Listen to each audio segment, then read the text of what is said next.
Yes, people, welcome to the Norman Kato podcast. We are back to preview Champions League football. How is everyone? Mr. Obo, Strong Quotes, thanks for tuning in. How is everyone doing? Yeah, I'll be joined by Oscar in a few minutes. Oscar will be joining us. Yes, people, talk to me. How is everything? How has been your weekend? I'm ripping my Arsenal jersey. Yeah, things are looking good for us. Yes, people, don't forget to like the video, hype the video, share, and make sure you subscribe to the channel.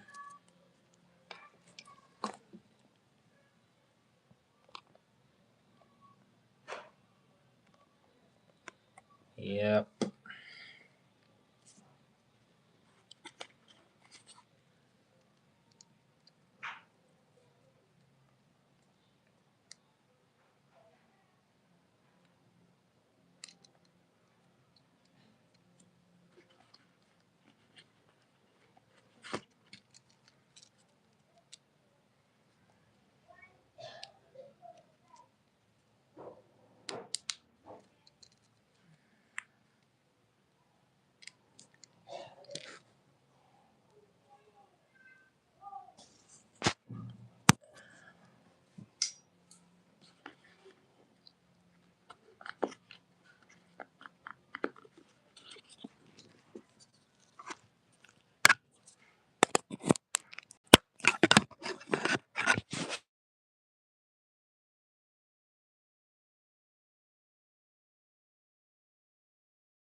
I'm waiting for Oscar.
Yes, good evening, everyone.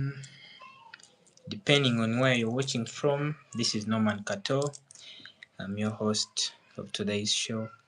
Welcome to the Norman Kato podcast. Thank you for supporting the channel. Thank you for the subscription, and thank you for the endless views that you give to the channel.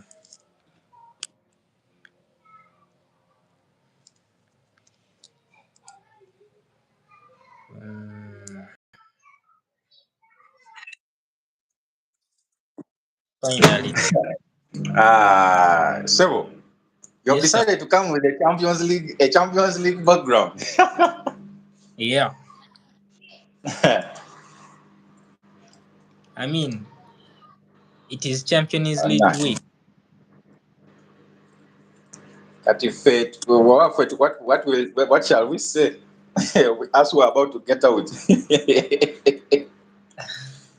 Well, I might go out myself, so No, you guys are beating those guys. You guys are beating those guys. you never know. Football is funny. Man, I just got home. I haven't even had lunch. I thought I Is would it be home like by 4. is it still lunch really? Eh? It's getting night, man. Yeah, Well, are no you ready? problem. Um, yeah, let's go. Let's go. No problem. Let's go. Because people have been waiting for us for some minutes now. No problem. Let's go. Let's go. Let's go. I can see Mr. Obo Rogers in the comment section. He's ready. Pam, Manu. Oh Lord. by the way, have you checked out his content on his channel? Who? Rogers content. Yeah. Yes, I have. I'm still. I'm going to take him up on that offer of guitar lessons. Mm-hmm. Man, I can't. I can't leave this earth without knowing how to play at least some instrument. Man, all these years I've been on this earth, man. at Mm. least, at least I want to learn how to play one instrument. All right. So yeah. Well, people, good evening, good morning, good afternoon, depending on where you're watching from. This is Norman Kato, your host today. This is the Champions League preview show. We rarely do these, but depending on the context of the games that really happened last week, it is only right that we talk about the second leg that are going to be played on Tuesday and Wednesday. Well, we'll be touching on Premier League a little bit on the weekend. There was some madness that went on. Oscar here. I'm not sure whether he's happy. They had a staggering draw against a poor Tottenham side. Well, we'll be talking about everything that unfolded during the weekend. But before I go any further, let me let Oscar greet you guys, then we can kick off the show. Hi everyone. It's been a while. Yeah, but what a day for me to come on. I should have come on in better circumstances, but it is what it is. So yeah, let's roll. Let's roll. Let's roll. Let's roll. Yeah, as Oscar said, it is what it is. Well, let's start from the Premier League before we speak about Champions League. Yeah. Um, let's start with Liverpool anyway. I myself, I thought you guys are going to just roll Spurs over. I didn't even watch the game honestly. I just woke up later in the night to check on the result, and I was too surprised to find out that you guys drew the game. I mean, tell me what really happened. First of all, has that coach been sacked yet? Because I expected him to be sacked at in the tunnel. So I'm still wondering, has he been sacked or is still the coach? He's still the coach, sir. Good lord. Good lord. Good lord. Okay. I don't know if I need to speak as a fan or as someone who is being not emotional, but I'll try to combine the two. Okay, where should I start from? First and foremost, that game. hmm, one Mm. of the YouTubers, one of the Liverpool YouTubers, one of the fans from Jordan, that guy he's called Hossam. Yeah. He said, he said, and I agree with him. He said, any Liverpool fan that has an idea about football, that actually knows some football, can be given that Liverpool team and against Tottenham, and he's expected to win, and he should be able to win. And he also went ahead to say that if Slot gets anything less than a win against either Tottenham or Galatasaray, he should be sacked in the tunnel. And I 100% agree with him. I Mm. 100%. We can blame the players, yes. But you see, what happened against Tottenham? It is a collection or a culmination of everything that has been, or what, that Liverpool's season has been made up of. There are so many excuses flying out there. Players this, we don't have all the players around, we don't have this. But my question has always been, what is the identity of this football team? This football team, that I can actually dare anyone to tell me one game Liverpool has played and they have looked good this season in the Premier League. I can dare anyone, and you can search and not even find one game. Even when they will beat a team 5, there will always be crazy incidents, and you'll actually doubt if actually if you watch the game, you'll actually doubt the score line. If you didn't watch the game, you will not doubt the score line. You didn't watch that Liverpool Spurs game, so let me just walk you through. Can you imagine Spurs was actually holding the ball better than Liverpool? Let me shock you. The Spurs that we think is so useless, Mm. Liverpool at Anfield made Spurs look very good. Not very good, but it made them look good. It made them look like, do you know what we call a worthy opponent? That is how bad it was. That is how bad it was. Can you imagine going toe to toe with Spurs? Let me Wow. just that is how bad it was, going toe to toe. Liverpool having counter attacks. Liverpool is known for counter attacks. I mean, they have been lethal in the past in counter attacks. But Liverpool having counter attack after counter attack. But every time they reach the box, they don't know what to do. Mm. Now, Salah has been blamed, and I mean, rightly so. Salah has been terrible in previous games.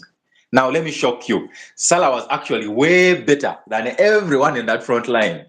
The only person he wasn't better than was Rio, who was actually our best player, besides Alisson. Now, any other keeper in that goal besides Alisson, Liverpool was losing that game. That one, Mm. I stand 10 toes to say that any other keeper in that goal, Liverpool was going to lose that game. Now, what does that tell you? That means that Spurs actually had chances upon chances to actually win the game. That is how Mm. bad it was. So, if you're telling me that Liverpool has not had any sensible game, because if you have to look at the season in its entirety, I'll tell you that the only game, let's forget about the Leverkusen game 5-1. That one, it was just because that team gave Liverpool respect. The only game that I know that the opponent came to play their best and Liverpool trounced them was Inter versus Liverpool. That is the only game this season that you can say that actually Liverpool played a worthy opponent, if I can put it that way, and actually they came out. I mean, they came up with flying colors. They came up with flying colors. Now, this is Liverpool we are talking about. And the worst part is that these are just, they're actually the current champions of the Premier League. That is how bad it is. So, if we are going to blame this player and blame the other player and blame the other player, my question would be to anyone, any fan or anyone who is listening. My first question would be, when does the coach get the blame? Because it's the coach that is supposed to bring these players together. It's the coach that is supposed to make this team gel. You know, if Liverpool is having a crisis on injuries, but then you can clearly see that anytime they have their players available, because there are moments when Liverpool has had all its players available, you can actually see that there is actually material. But even if all the players are available, you still see the same crap. You still see the same problems. So clearly, it means that whatever the coach is coaching, it's not working. It's not working. And there's a rumor I'm hearing that Liverpool is actually going to dip into their pockets more to add more money. And my question to anyone who is still siding with this coach is, this is the coach that has backed the most in Liverpool history. Mm. In one season, this is the coach that has been backed the most. And he's the coach that has broken every bad record almost about Liverpool. So my question is, do you want to again add him more money? As in, what are you standing on to actually add him more money? Because if you imagine it was your company and your Mm. manager comes and your manager says, I've delivered a season of a bumper harvest, and these are the profits, a lot of profits. I've won the league, and you're like, yes, and then he says, this is the budget. I want you to increase the money we're going to invest next season to have more bumper harvest. You increase it, and he gets worse. Hmm? So my question Well, is, how are you Oscar. going to trust? Yes. Okay, just to give him a benefit of a doubt. I mean, he signed all those stars in before the season started, and you can argue that they have not just worked out. Isak started on a bad form, then later on got injured. Florian Wirtz has been uh, hitting cold, hot. Speaking of Frimpong, he has been injury prone. So basically, all these signings have not really uh, worked out as he hoped. Well, about his style of play, I think all Liverpool supporters really uh, like the way Liverpool plays at the moment. But my question will be: right now, you're dragged into a top four race. Is it really a wise idea to get him sacked at the moment? And who do you think will be the right person to take you to the end of the Okay. season? That is another question. That's I believe I will answer. When you're thinking about it emotionally, yes, he needs to be sacked now. If you're Mm, thinking about it emotionally, right now he needs to go. You get? Now mm, the question would be, who is coming in? You see, usually when you ask someone such a question, most fans will be like, "But you see, Manu did this." You see, this Manu we are talking about is a team that plays 2 games in 1 month. This same Manu we are talking about is a Manu that at some point was actually didn't have hope of even Champions League. But you see, yeah. we are left with few games. We are left with few games. You get? We are left with few games. So the fact that we are left with a few games, the question is, who are you bringing in right now? Like you said, you get? It will be more of a gamble. It will be actually a 60-40 gamble. You get? So my view is, he should know that he's going to be sacked by the end of the season, but let him finish the season. That would be Mm. my view. He's going to be sacked at the end of the season, but let him finish the season. Because You the know, issue will come that, I saw a comment. I think it was from Sobosalai's post-match interview, and he said that right now they will be happy to play Conference League as things stand. I couldn't believe uh, it. he said they will be lucky or happy. I think they will be happy to play Conference League the way things are going.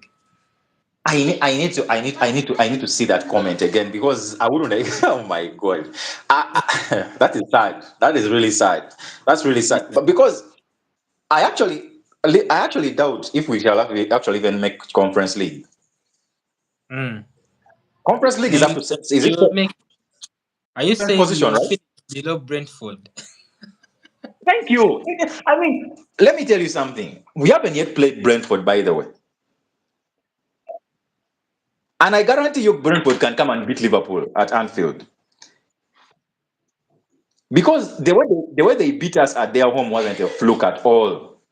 They had our number. Mm. They know how to beat this Liverpool with the way the midfield is constructed, and with the style of play that Slot is asking these players to play. There is no way. There is no way that they cannot beat us. They will just beat us with pace and power. That is it. That is But it. Oscar, we can crucify Slot as much as you can. But man, some of those players, man, they have been way below par this season. That's true. At That's least, true. at least a few of your games I've watched. Uh, Speaking on Van Dijk and McAllister in particular, those guys have yes. been on form, Yes. honestly. Well, Yes. Salah, I don't think you can really uh, crucify Salah the way you can crucify the rest of the players, man. The guy did whatever he did last season for you to win that league title. And we can all agree that maybe age has caught up with him. I don't know. But It's possible. It's he's not possible. the same player. And, and in my mind, I'm thinking that because we expected Edge to catch up with him about 2 or 3 seasons ago. That's Mm. what we expected. That's what and it's possible that his body, he gave a lot, he committed a lot to get that new contract because I mean he wanted to stay, his family wanted to stay at Liverpool, but I mean he also knew his value. He knew his value, so he was like, you know what, I need to show these people that I'm worth this, and so that they can be able to pay me. You know, He with deserved it. Salah right Honestly, now, to be fair, he deserved it. with no 100% with Salah, you know, with Salah, whatever criticism that comes his way, it is criticism of now. Like we criticize him for this match, and then Netuchita, because we know that, you know what? Yes, maybe he didn't perform well in this match, but we know that, you know what? If you're talking about his salary, 100% he deserves it. Does he deserve to be in the squad? Yes, he deserves to be in the squad. Does it deserve to be dropped once in a while? Yes, if he's not performing, but it's for something current. We are not looking at his work as a total. Because if we are to look at it as a total, my God, Yeah. the guy has done a But lot for Liverpool. Oscar, another thing I Yeah. wanted to ask you, don't you think that Vats is getting away with so many bad performances, man? Considering I was his coming price there. tag. You just cut me short. You just cut me short. I was coming there. You just cut me short. You, Carry on. you just cut me short. You know, you talked about as much as Slot deserves blame, should the players also be blamed? Yes, the players should be blamed 100%. At some point, I started thinking that are these players trying to save themselves for World Cup, or you know, because Mm. when someone talked about when you see McAllister in the Argentina team, you may think that De Bruyne became an Argentine. The guy Uh-huh. has pace, Yeah. so he has pace, he has passing range, and you ask yourself like, what happened? You know. So there is also that thing about maybe these players that sort of cannot, they don't want to gas themselves out for, you know. But I highly doubt that that is actually the main thing. I actually believe that these players are actually not just not up to par. If you put these players individually in any other Mm. team, they will actually perform.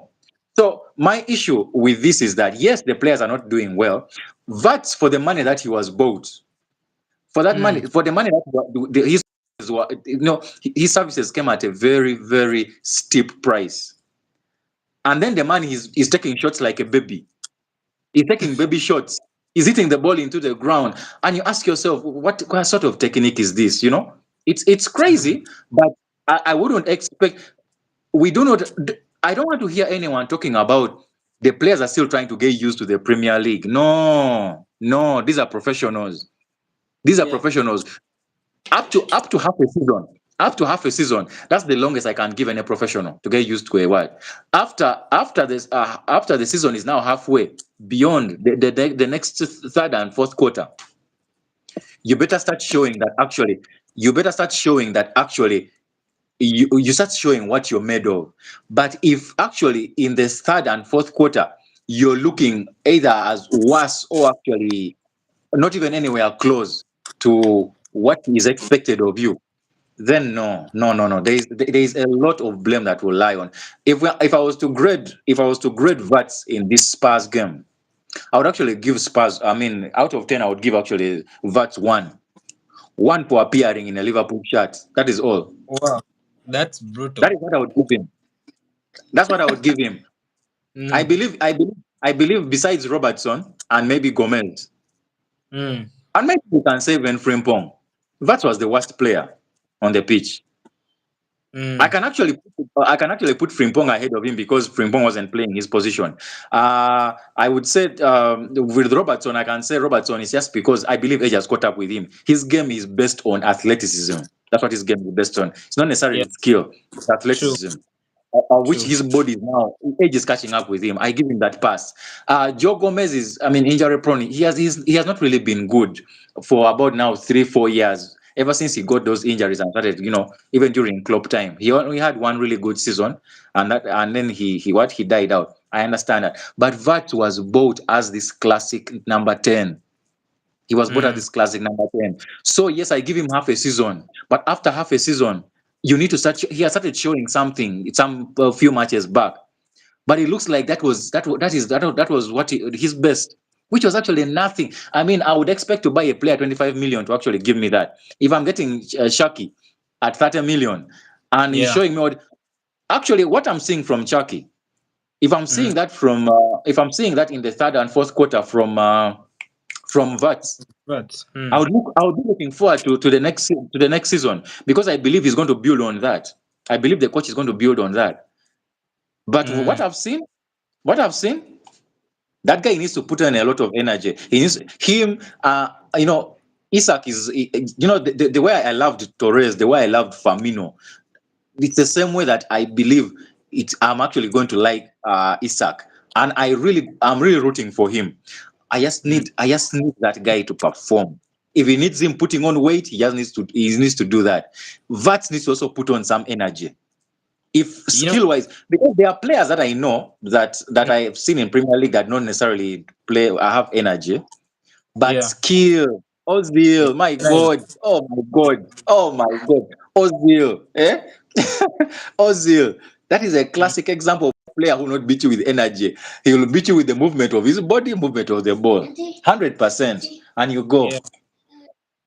Well, um, I remember just after a month Liverpool had signed Florian Wirtz, I did an insightful video on Wirtz Yeah. particularly. For the people Yes. that hadn't watched him play, because for me, I've watched him play for Germany and a few games for Yes. Leverkusen, and he's not special, man.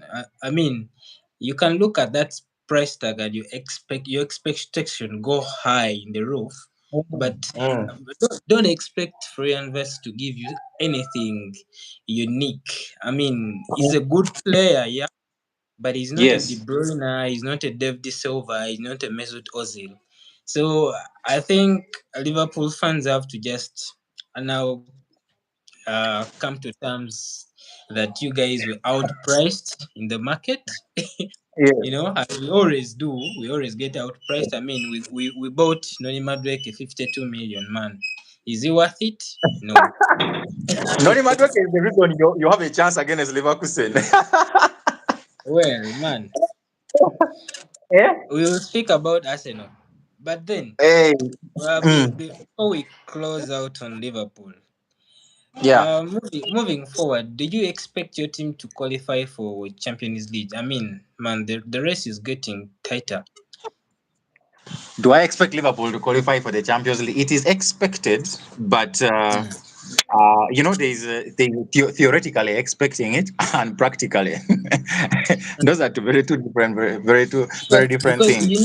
there is a danger of that Mm. fifth spot getting taken away from Premier League.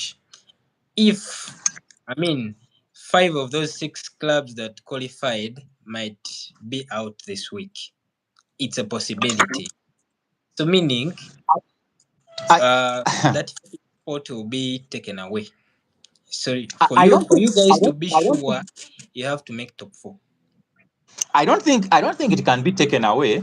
That Mm, is, for it to be taken away, yeah. um, a particular league has to perform so well.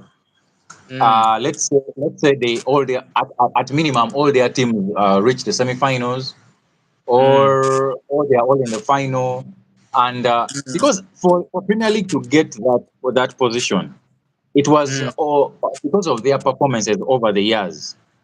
yeah. Because of they were not necessarily winning the title, But you see, their teams were going into the semi-finals, into the finals, into the semi-finals, and Yo, Gigi, thanks for watching.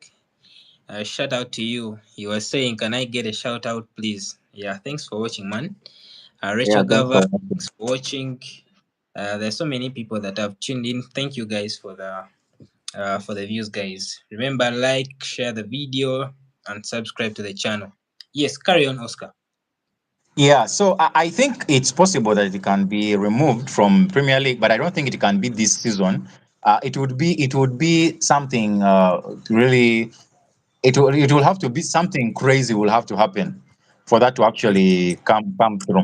What I actually in all this or would have thought, if, which I believe is not actually considered, if what was being looked at was quality of football, mm, 100% I would believe that Premier League was going to lose that spot. 100%. Because the one thing we need to know about the Premier League is that the Premier League is the most watched league in the world, football league in the world.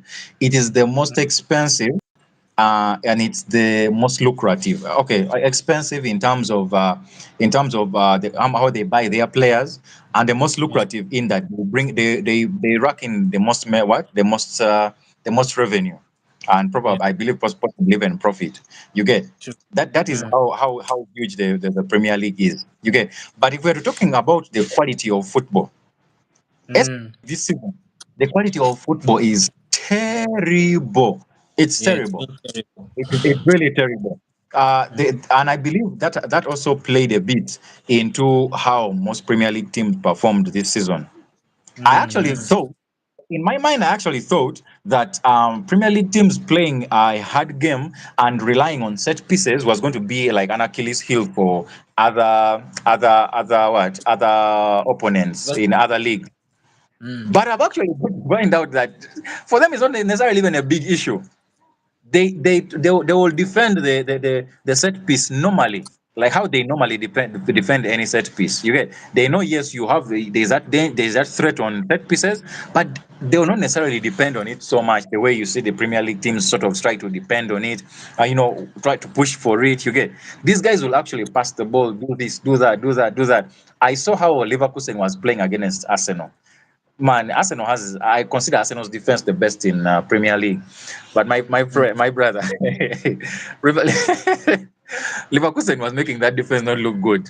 I'm telling you, yeah, it was really making that defense not look good. And I believe that one nil up to the point when Arsenal scored flattered Arsenal. It flattered true, Arsenal. But true. I mean, Arsenal got through. I mean, teams will always have that luck. So I believe it was their lucky day. They got a penalty, which I believe if when the refs don't use their VAR cameras and watch it on TV, they will be like, man, this guy really woodwinked us, man. Because the guy wasn't even touched. Inside his hand, who kicked the other guy's leg, So anyway, It that's a is story for funny another that day. they checked it and still gave it. So Yeah, and sometimes you wonder. that is why I totally agree. I totally believe that as much as VR, we believe that probably, for example, Premier League, VAR, the way they use VR sometimes is really terrible. Those guys don't have as many cameras or cameras in the same positions as what we are watching. What we are watching most times is not actually what they are watching. You know, Mm, we can, I mean, the media may not put it out there like that, but if there's anything for me, I've learned it is that those guys don't have. The moment I realized that they don't use the cameras that are in the stadium, they use their own cameras that they plant in the stadium. That was the point when I realized that, because I believe it also comes with an expense. Those cameras come with an expense. You get, yeah, of so course. Some people don't realize that Viva is a third party company mm, that it is just used. I mean, and it is very expensive actually.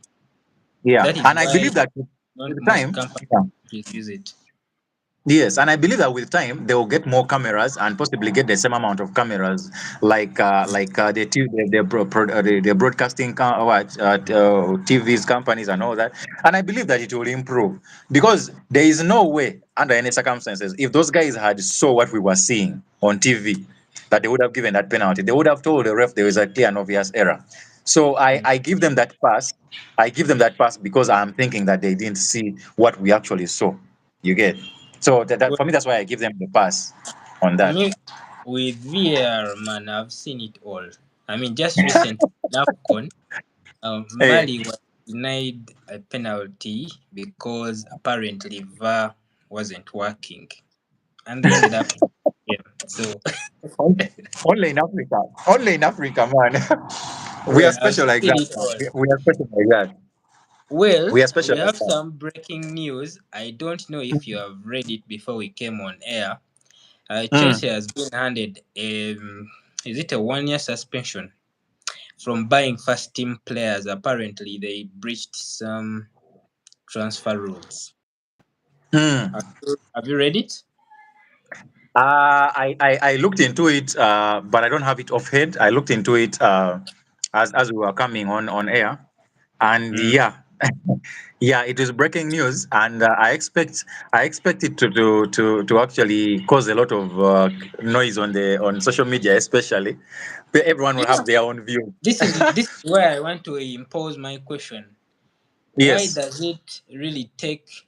Uh, I mean, it is easy to suspend and give bans to other clubs, but we are still waiting 4 years later for the Mm. 115 charges of Manchester to be, they Yes. haven't got their ban. I mean, it's still in court. What is so Okay. special about Manchester City? Why Okay. haven't? Mm, Before I come to Man City, let me just talk to you. Talk about the what the Chelsea thing. You see, the Chelsea thing, it mm, occurred during Abramovich's time. mm, It occurred during Abramovich's time. yeah. So the moment it occurred during Abramovich's time, Mm, um, uh, anyone who knows has an idea about accounting will tell you that it is very easy to cook books. As long as you're a good accountant, you can cook books very mm, well. You can. You can cook books very well, So mm, it can never be realized. It can never be realized. Sorry about the noise. I'm just trying to close the gate here. mm, It may not be realized by the auditors, especially. You get? mm, Because you see, also in auditing, they are not exact. They usually have particular things that they are looking for.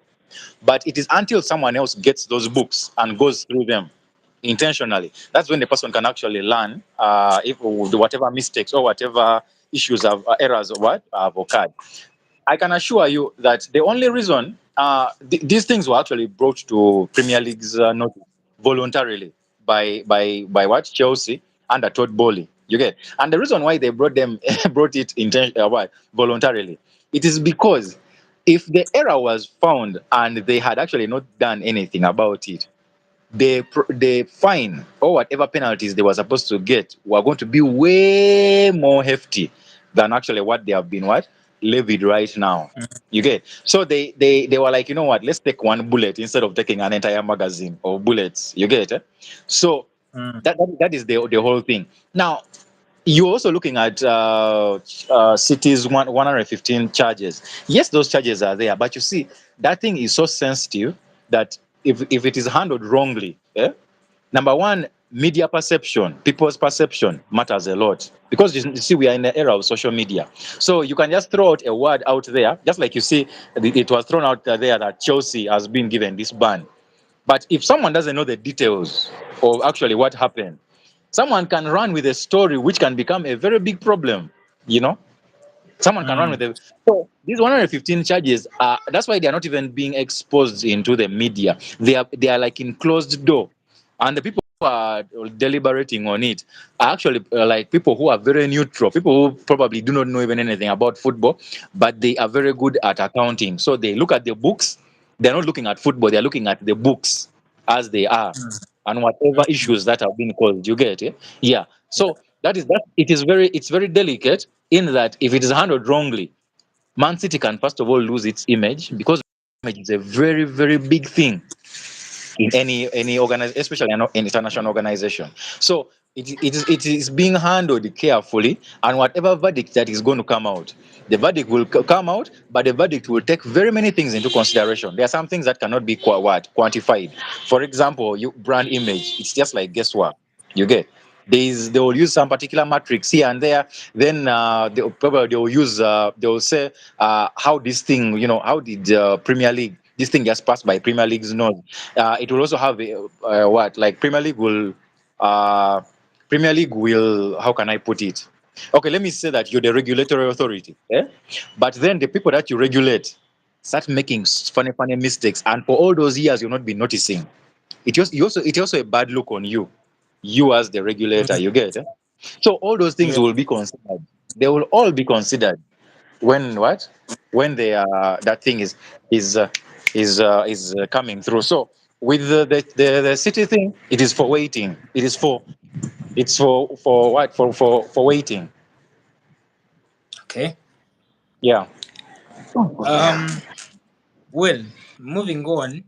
United convincingly beat Aston Villa yesterday. I mean, Michael Carrick has done a wonderful job. United Yes, he has. in Yes, he has. the Yes, he has. game, and well, United. Most of the United fans are quite happy about the way things are moving so far. Yes, I don't know what you have to say about their game. man. All I can say is that United trounced those guys proper. And as a Liverpool fan, it saddens me to say this, but man, that forward line of United is clicking on all cylinders, man. It is really Mm, clicking. And the way they are playing is exactly the way I expect Liverpool to be playing. I mm, expect them to play on with pace, speed. This mushy mm, mushy soft football, like as if you're playing in Eredivisie, doesn't work in Premier League. It doesn't work on the at the great at the big level. Just look yeah. at you look at Real Madrid, perennial UCL winners. These guys Mm, will beat you at speed, like they will mm, go through you with a pace. You get, yeah. it is something that is how the game is these days. You have to have pace. You have to have pacey wingers to widen the pitch. And you see, they don't have just one. They don't have just two. They don't have just three. They have about four guys who can Yeah. play on those wings, on either wings. You get, which is Mm, actually a plus for them. And then they have Shesko. For me, I've never believed that these nines. We had super nines back in the day who mm, relied a lot on through balls from an 8 or a 10, and also those crosses from a 7 or 11. That is what yeah. these typical nines would rely on. Today, a player like Shesko, yes, a player like Gyökeres or Shesko, Gyökeres has his issues. I agree. But the Mm, kind of service that Shesko is getting right now, that is a nine kind of what? That the game before, I don't know what game Manu played before, where Shesko headed the ball. It was a cross and then he headed. Is a typical game of a nine. Use advantage of his energy. Take advantage of his height. Take advantage of that. And Man United right now is playing exactly the way they should be playing to actually make Shesko do what? To perform. And I'm actually happy for him. Even, as as a Liverpool fan, I'm actually happy for him because I really don't like these things of false nine. I don't like those things. If it's not Messi playing it, I don't want to see anyone else there, because I just want to see a striker scoring goals. That is it. Yeah.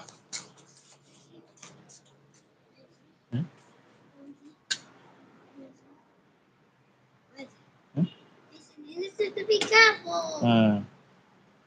It looks like you've gone off.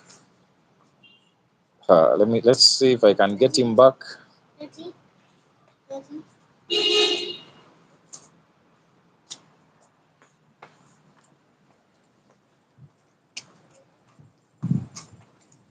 Uh, remove your bike.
Apologies, man.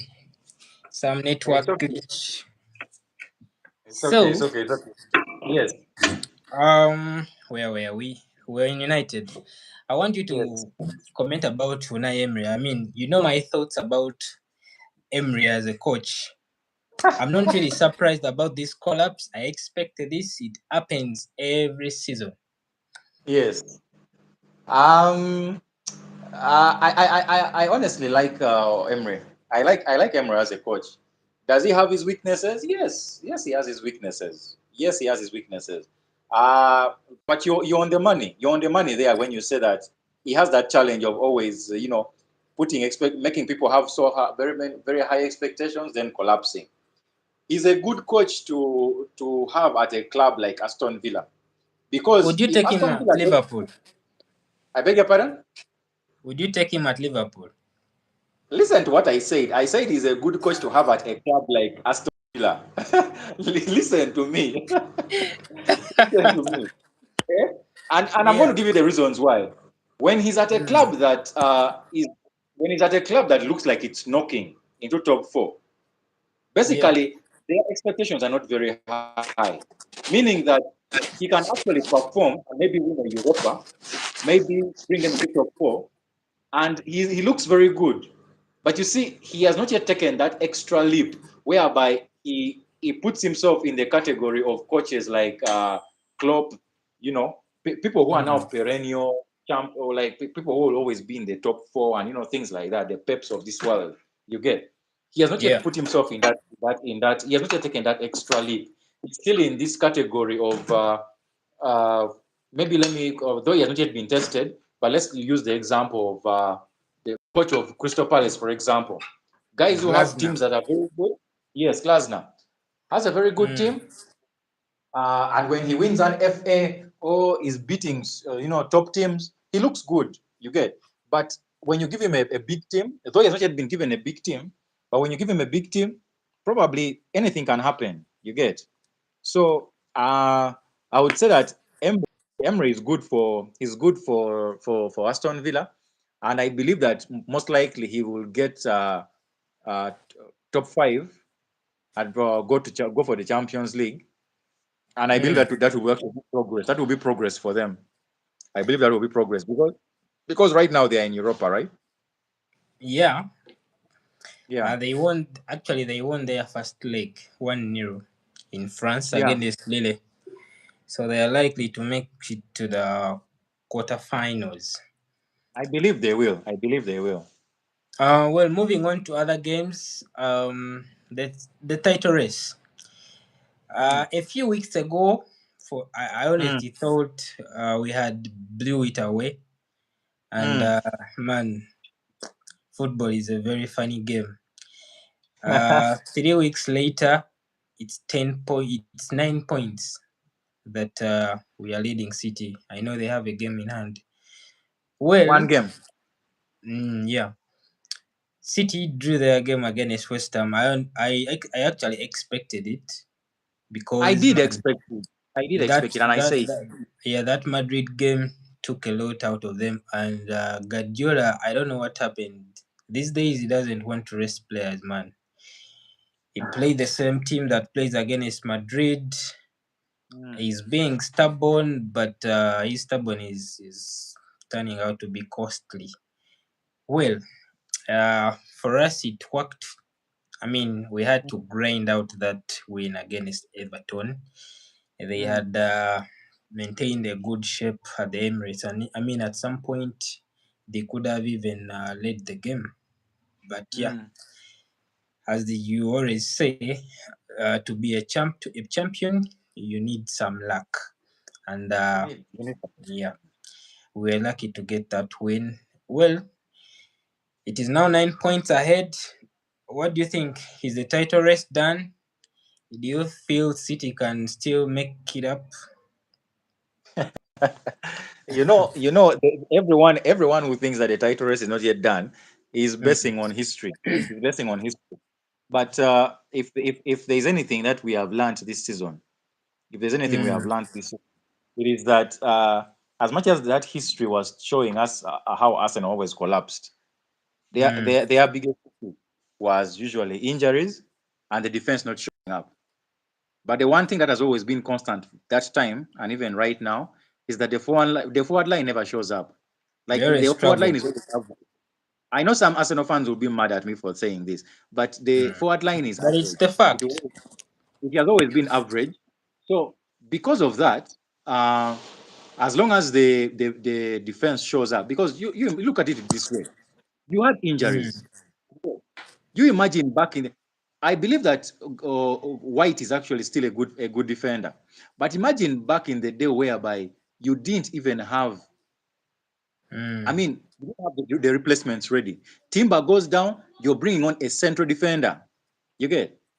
And Yeah. for me, I believe one thing I believe is when people talk about Ateta trying to copy and do like a copy and paste of the style, what he learned, which is not a bad thing because we have to learn something from somewhere. But he's doing a copy Mm. and paste and learning from Pep.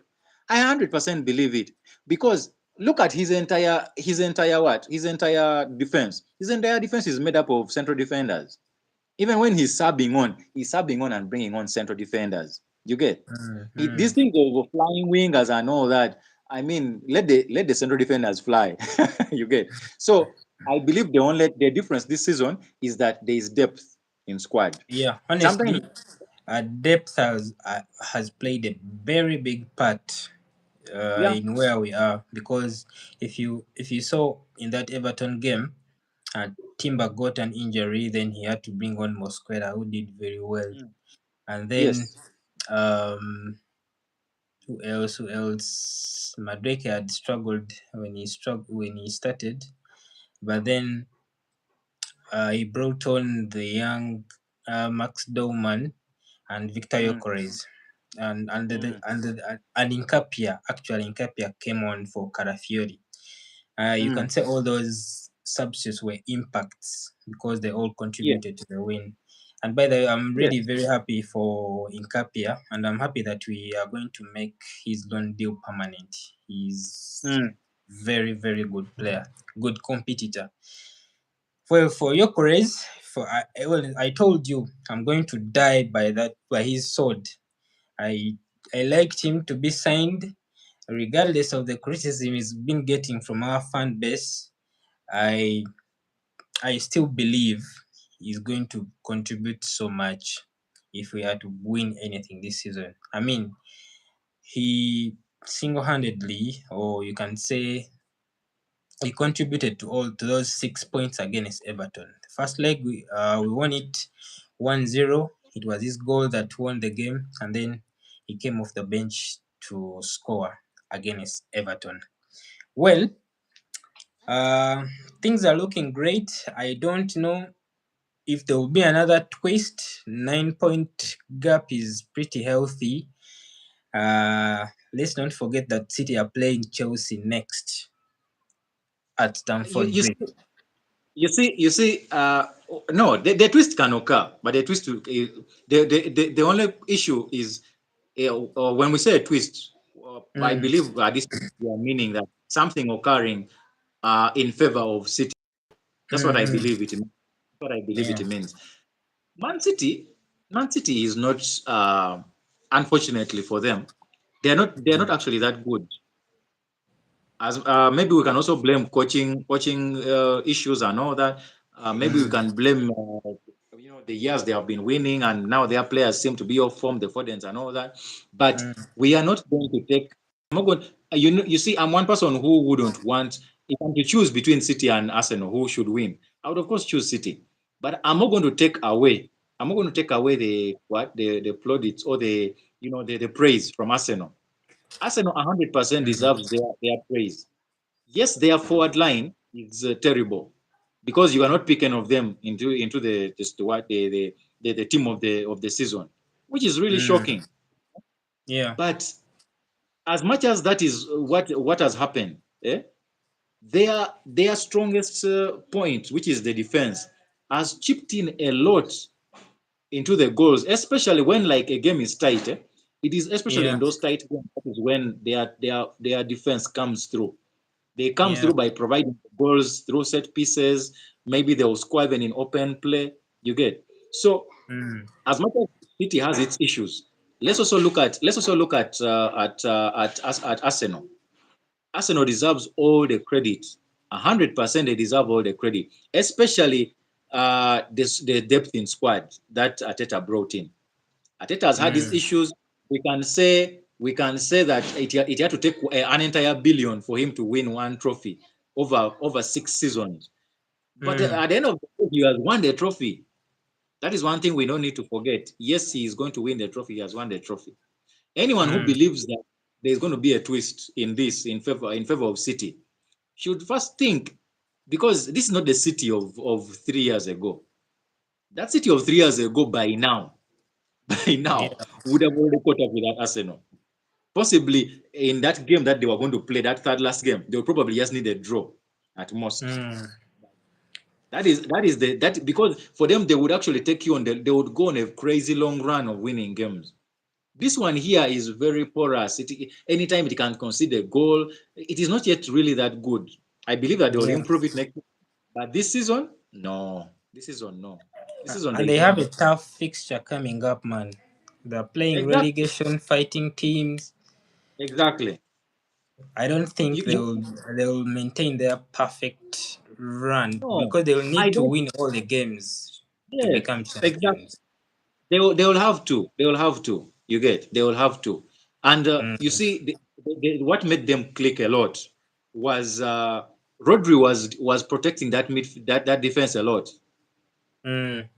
Rodri is not. We have the history of Rodri, but the Rodri that is playing right now is not the Rodri of back in the day. Totally You get. different. It's The totally different. different It is player. just his name right now that is now is it's sort of like like when you're going onto the pitch, you're like, I'm going to face Rodri. But when you start Yeah. facing him, you're like, what He's is this? slow. You go. He's slower. I mean, that injury and that fatigue that he had and he was complaining over. Clearly, it took a lot out of him. It will maybe take some Mm. time for him to actually, or if not, I believe they need to think about getting someone as a replacement. He I can mean, still they be got around. he got Nico Gonzalez, but he doesn't like to play him. I No, don't no, know no. But why. Nico Gonzalez maybe Nico Gonzalez will need time. But Nico Gonzalez right now is not a player of Mm. right now. I'm talking about them getting a player for right now. They need a player Mm. for right. Yeah, they Mm. need a player for, because if they don't get players for right now and they take that same team next season Mm. and do not improve that team, they are going nowhere. Either Imagine, Arsenal. imagine if they never actually signed Semenya and Guehi. They will It will be be actually worse. out of the race already. Yes, they'll be out of the race, and that is Mm. how, and that is why I don't want to take any credit away from. But because you see, last season people were taking credit away from Liverpool because Arsenal was losing points and all that. People are not Mm. realizing that Liverpool only lost one game in the first half of the season. You get. Mm. Those Yeah. are things that you play what is in front of you. You get. Liverpool had its issues and all that, but you can only play what is in front of you. If what is in front of you is crap, what are you going to do? You have to beat it. You have to play Yeah. and win the game. Okay. So Take advantage. if Arsenal is taking set pieces and whoever they are playing against is crap in set pieces, I mean, why not take Mm. advantage of that? I You mean, get. for me, it actually got boring for me. That narrative of they score so many set pieces. I mean, their set pieces are not illegal. So if No. you anyone Look, can take advantage of it, you know. and very many teams have tried to take advantage of it. But the only Exactly. difference is that Arsenal is better at it. And the reason why Mm. Arsenal is better at it is because when it counts the most, when it counts the most, the worst thing you can do is to give Arsenal what? A set piece. Because it's like 60%, 60 out of 40. It is like Mm. a chance for them to score. You get, It's like because they their have all. plan B. It's like their plan B, yes, and which most Mm. times it is actually defensive players that come through in such Yeah. situations. You get, and it's those Yeah. tight games that are going to like decide a particular moment or something like that. Those are the Mm. things. Yeah. Yeah. So I mean, just look into it. Let's look at history. Any team that is leading and is looking like to go and be a champion, there will always be some excuse. For Arsenal, this season the excuse is that Arsenal is a set piece merchant. Last season for Liverpool, the excuse was Liverpool didn't have any competition. Yeah. You get, because there is no way people are going to complain about Liverpool having boring football. Liverpool was tearing teams apart. You get, so there's no way that excuse could not fly. So the Mm. excuse was there was no competition. Arsenal was getting injured all the time. Things like that. There will always be Mm. an excuse when some particular team is at the top. You get, there Yeah. will always be True. some. So I think it's something that we need to get used with, because for me Mm. as well, it never rubbed me well. I never felt really good about it. Whereby anytime Arsenal has a set piece or a corner, you're You like, expect man, them to score. Yeah. are they are again going to score? But then I realized that, you know what? For them, that is Mm. their plan B. So for you, what is your plan B? Yeah. Liverpool's plan B, if I recall, was, you know what? Let's fall back, come and attack us.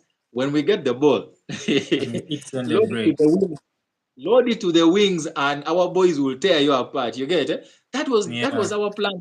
You get. So at the end of the day, I mean, that is something that should be expected with for us fans. So I Yeah. don't buy that whole set pieces. Yeah. Well, I mean, many rival fans are not really happy about the possibility of Arsenal lifting the trophy. No, I understand. no, we I are not happy understand. at all. I never knew that Arsenal is hated this much, man. Till this point, I didn't You know. know, you see, People are speaking about leaving football for good. I mean, I've had so many funny comments because there is a possibility of Arsenal winning the league. May it all continue, honestly. I don't no, no, know. no. Do you know Arsenal fans are insufferable and bearable, but now wait when it actually happens. You wait. The whole media is You, going to be on fire. let me tell you something. Yes, it is happening to Arsenal right now, eh? But you see, I can say the same thing about Man U. Let me give you Mm, this example. You see, yeah. when Liverpool, for the 30 years that Liverpool didn't win Premier League, Mm, Liverpool, people had that thing about loser pool and all those memes. You get it? Actually, if social yeah. media was there back then, it would actually be the Mm, same way as Arsenal is right now. Because for Arsenal, the thing has always been, it is a terrible team. They are bridesmaids. mm. They are, You see, what do they call it? Liverpool They fans had to bring a whole banner. That thing pained me a lot, man. To see yes, yes, Ateta in the yes, well, yes, I yes. mean, we So so deserve to win the so trophy, man. it's something that will happen. But now you see, when Liverpool won their Champions League, and then I mean Champions League was a normal thing, but now when they won the Premier League, that thing was broken. You get it? Now the Yeah. Liverpool thing died out. You get those memes and those excuses died out. You get it? So now Mm, the next target was Arsenal. The most obvious is Arsenal and Man U. Because for Man U, we know that they blow hot and cold. As long as we have the Glazers there, we know that, you know what? Yes, right now they are celebrating, but there is going to be some weird thing those guys are going to do that is going to bring them back to default setting. yeah. Guaranteed. That one I can guarantee you. Let Guaranteed. let them make Kariki's deal permanent. Trust me. Yes. Yes. So those things are expected. But you see, now for Arsenal, the moment Mm, Arsenal wins the EPL trophy, that thing is going to die out. And you see, the worst part, the worst part for rival fans is if Arsenal actually also wins the Champions League. Now, yo. there will be no excuses. There will be no excuses. You get? Yeah. There will be no Yeah. excuses. And you know the worst thing? The worst thing is that Arsenal has, you see, let me use this word very carefully, but I want people to understand what I mean. Arsenal has Mm, this category of, because I believe every fan base has a category of delusional fans.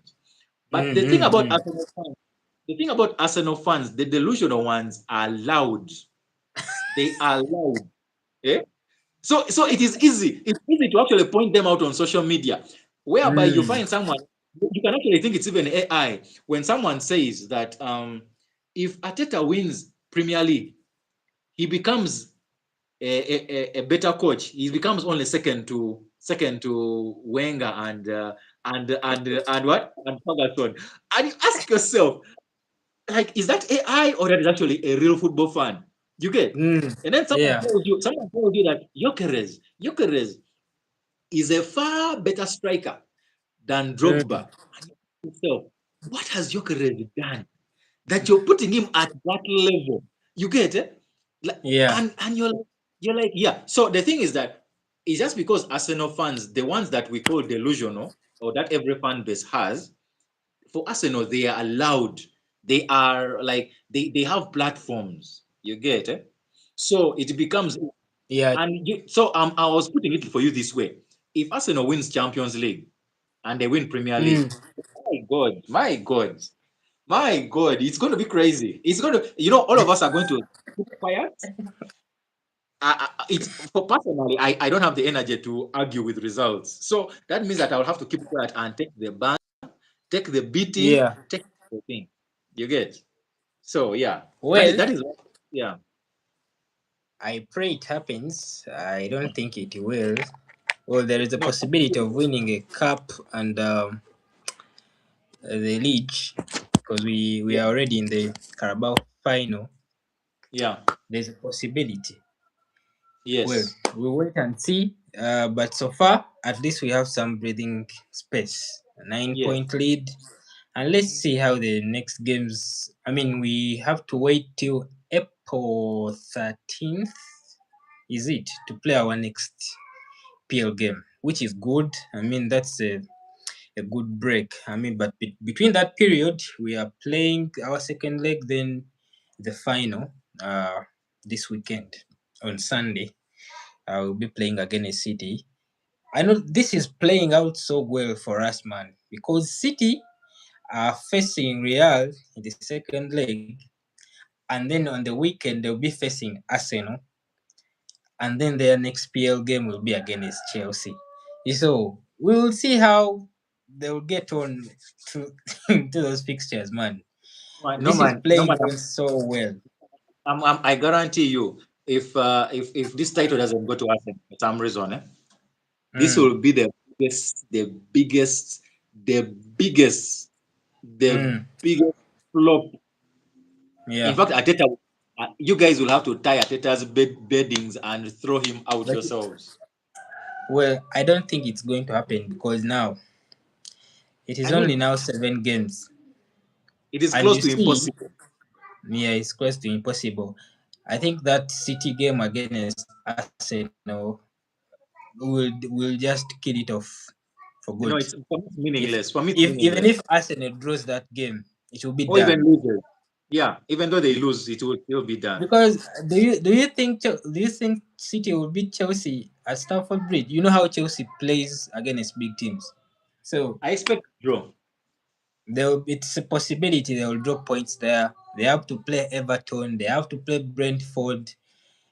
They have to play Wolves. Man, they have My so God. many tricky games. Exactly. So Exactly. many tricky games.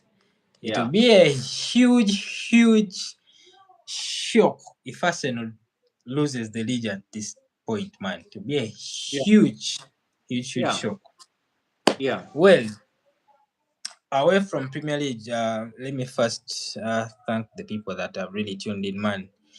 Today, people have really been on the show. We have so far had like 300 people watching us live. Wow. Thank you, everyone that has tuned in. Daniel Namale, thank you for watching. Crazy Trio, thank you for watching. Rachel Gava, thank you, people, for watching. Keep those likes coming in. Well, Oscar, Yeah. tomorrow, Tuesday, we have Champions League games. Second leg. Yeah. The first leg that played last week, Sporting Lisbon lost to Bodø/Glimt in Norway 3-0. Brilliant. They're hosting Bodø/Glimt tomorrow. It will be the first game around 8 p.m. Chelsea lost to Paris Saint-Germain 5-2. They're welcoming PSG at Stamford Bridge. Manchester City lost to Real Madrid.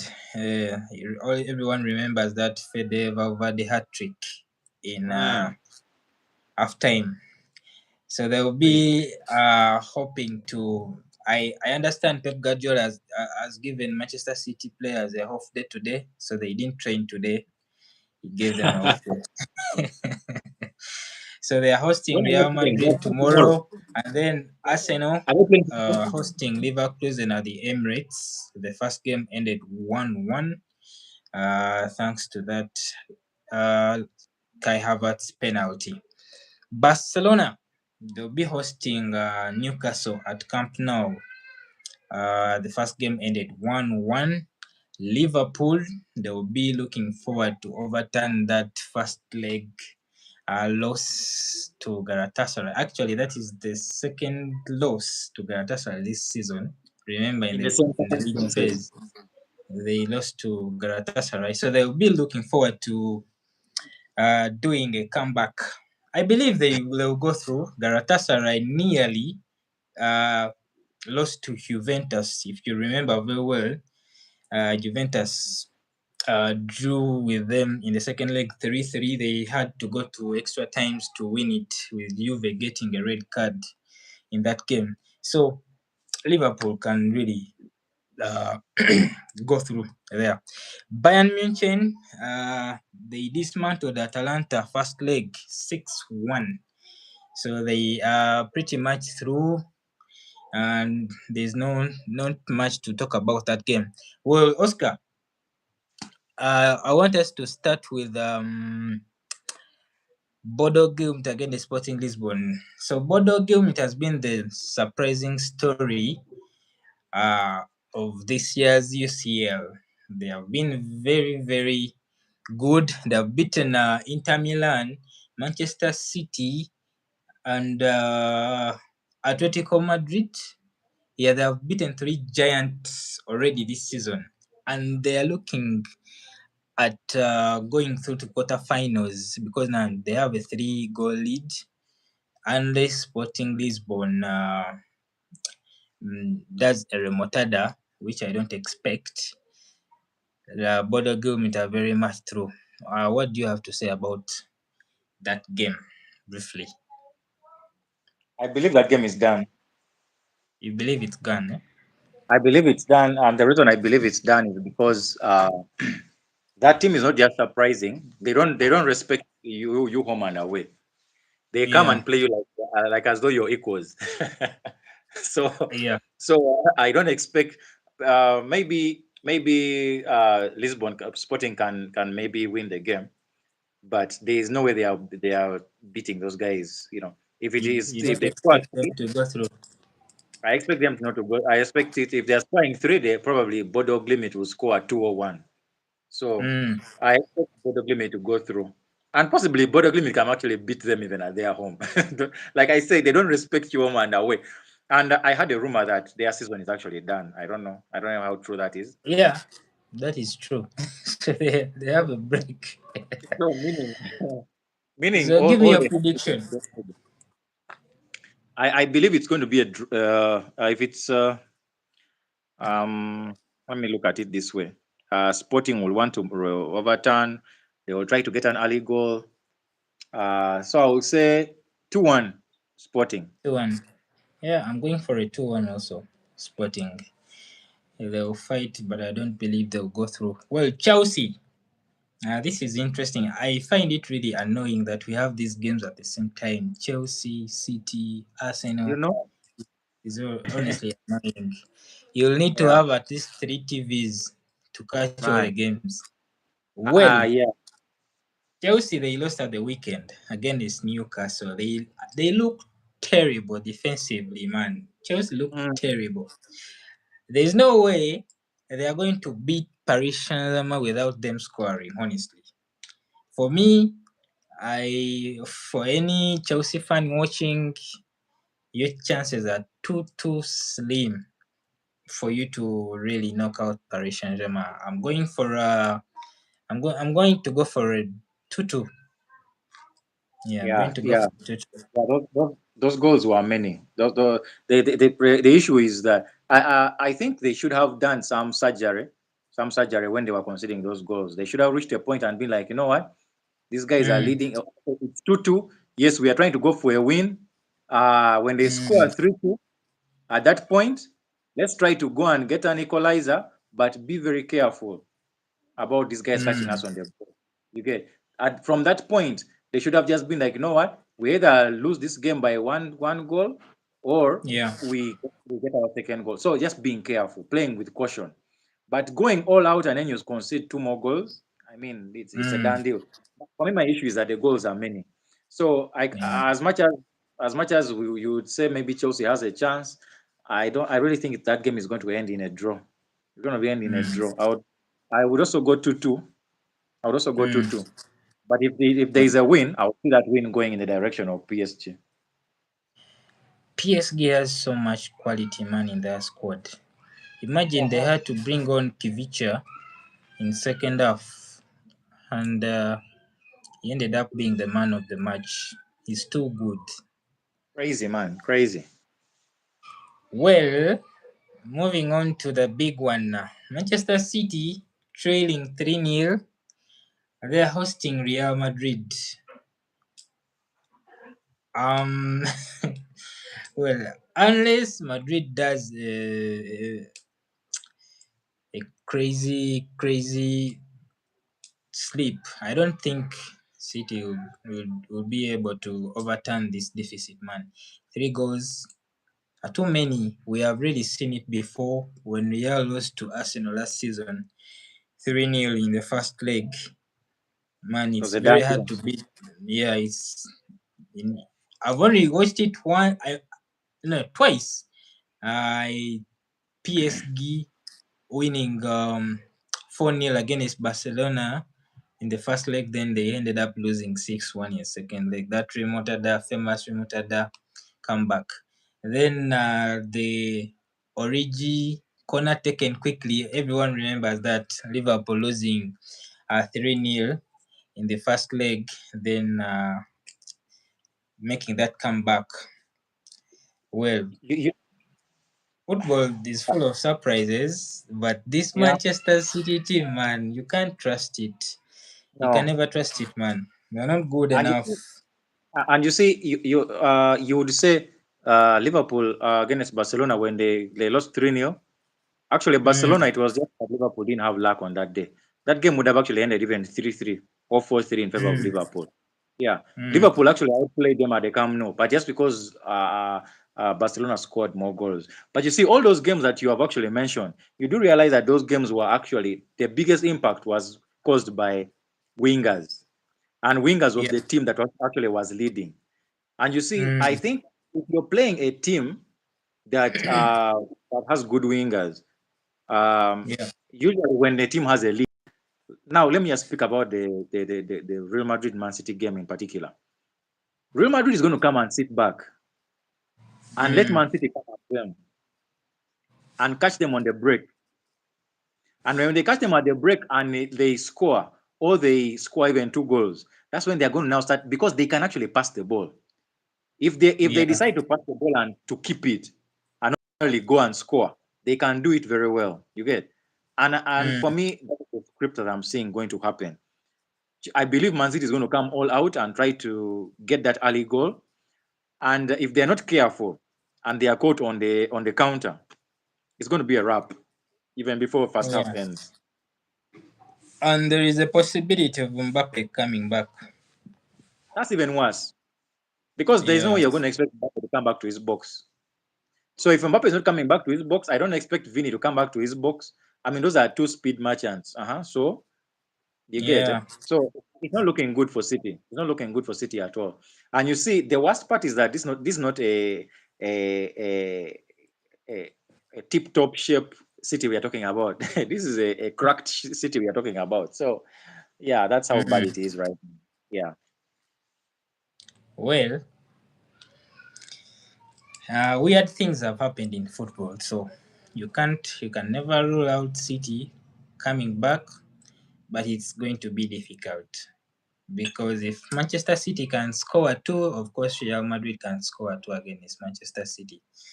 So it is unfortunate for English teams. Most of them are going to be out this week. It's very unfortunate. We never expected it, but yeah, it is very likely, because I mean, Newcastle knocking out back at Camp Nou. I don't know. Well, what is your prediction for City Madrid? I'm going to go for a 1-1. I'm doing 2-1 Madrid. 2-1 Madrid. Okay. Barcelona at Camp Nou. I watched their game yesterday. They had an impressive win. Rafinha and Cole looked very good. Well, do you expect Newcastle to do some sort of a shock? How is their who or which of their forwards is available? Barcelona. No. I mean, I know what Barcelona is going to bring to the table. What I'm talking about Newcastle. is Guimaraes around? Is he available? No. Guimaraes had a surgery. If you didn't know, Okay, Guimaraes so is he not won't be is not able to play this game. available. But they That's rested already Tonali on the weekend. okay. He didn't Who play. else? Joelinton never played, so he actually Who is the played. replacement? Do Who is the you replacement of Guimaraes? can you imagine Newcastle beat Chelsea with Joe Willock and Ramsey in the middle? So Football funny, can be man. crazy. They didn't even have their best squad, you know. Yeah. Chelsea are terrible, man. So they rested Tonali, they rested Joelinton, they rested Dan Ban. Yeah, most of their first team players were rested on the weekend. So the number one thing I expect, if the refs allow the game to flow, and they are not Mm. necessarily favoring a particular team, because as you know, football is a business. You get so. I mean, big teams will always get that favor from the ref, a bit of that favor from the ref, especially when it's a 50-50. But if the game flows and there are no decisions that are like game-defining decisions that are 50-50, my question Mm. would be, in that midfield, how are they closing down that midfield? Then the Elangas on the wings. This game, the only hope Newcastle has in this game, besides set pieces, because I believe Chelsea is not that good at set pieces. Barcelona is not that good at set Barcelona. pieces. Yeah, besides set pieces, if we are to go by just open play, the wingers will have to open up that defense, and of which I believe it is possible. They can open up that defense of Barcelona, Barcelona. and that is the only chance they have. Because the fact that they are going to be playing on the break, that is, I believe, even their strength. Mm. So it's going to be, each team is going to be playing on its strength. So for me, that becomes a tricky game.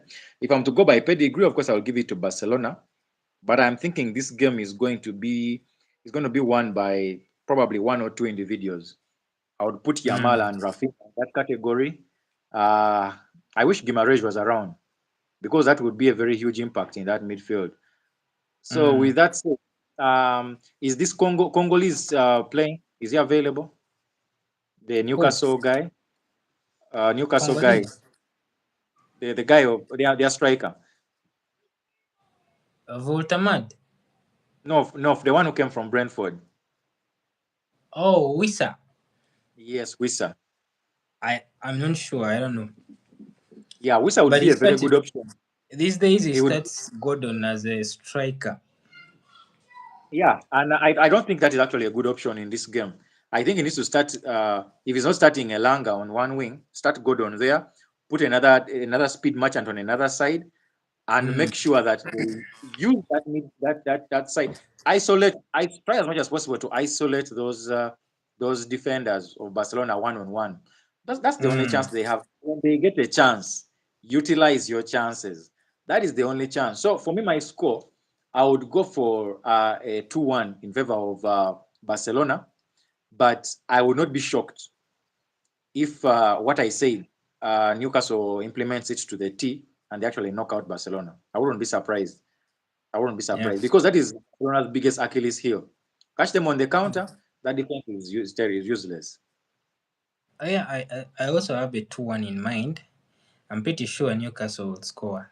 That Barcelona highlight in mind, they'll exploit it. They'll exploit it. And I mean, how often do you see Barcelona keeping a clean sheet? How often? So they always give you Yeah. chances. That is why I remember I told you it is one team I would like to face, maybe in the semis or in the final, if That we reach there. will be an obvious win for Arsenal. Even No, it Martinelli is. will shine in that game. They don't defend so well. No. Well, moving on to the next game. Arsenal at home, they're playing Leverkusen. First leg ended 1-1. Arsenal in high spirits, of course, after their triumph on the weekend. They will be looking forward to getting the job done against Bayer Leverkusen. I mean, it's not going to be easy, but I expect them to do enough to go through. So I'm going to go for a comfortable 2-0 win. I would have differed with you if the game had ended 1-0, because I believe that means Arsenal would come out to try to get that early goal, push, and maybe Leverkusen, it would actually be played to the advantage of Leverkusen. But the fact that it is 1-1, the way it is poised right now, it is not looking good for Leverkusen. They will really have to have a mentality that is like a top tier mentality, whereby they give Arsenal respect that we know you're good, but we are also equally good. That kind of mentality. If they go with that kind of mentality, which is not actually easy, it's not easy. So I would say, yeah, I would disagree with you. I would say I think Arsenal is going to win that game. It can be a 2-1 or a 2-0, but I'll go for actually 1-0. 1-0. Okay. Your beloved Liverpool are at home playing Galatasaray. The first leg ended 1-0 in favor of Galatasaray. So what do you think? Do you think you'll do enough to go through?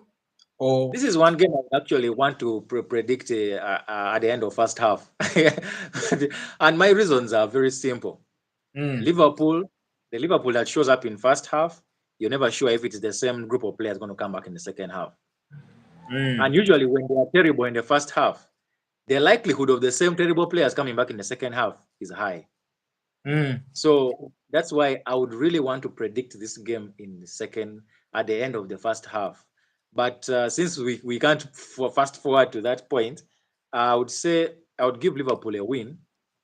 My only question is, will it be a win that can take us through? That is my only question.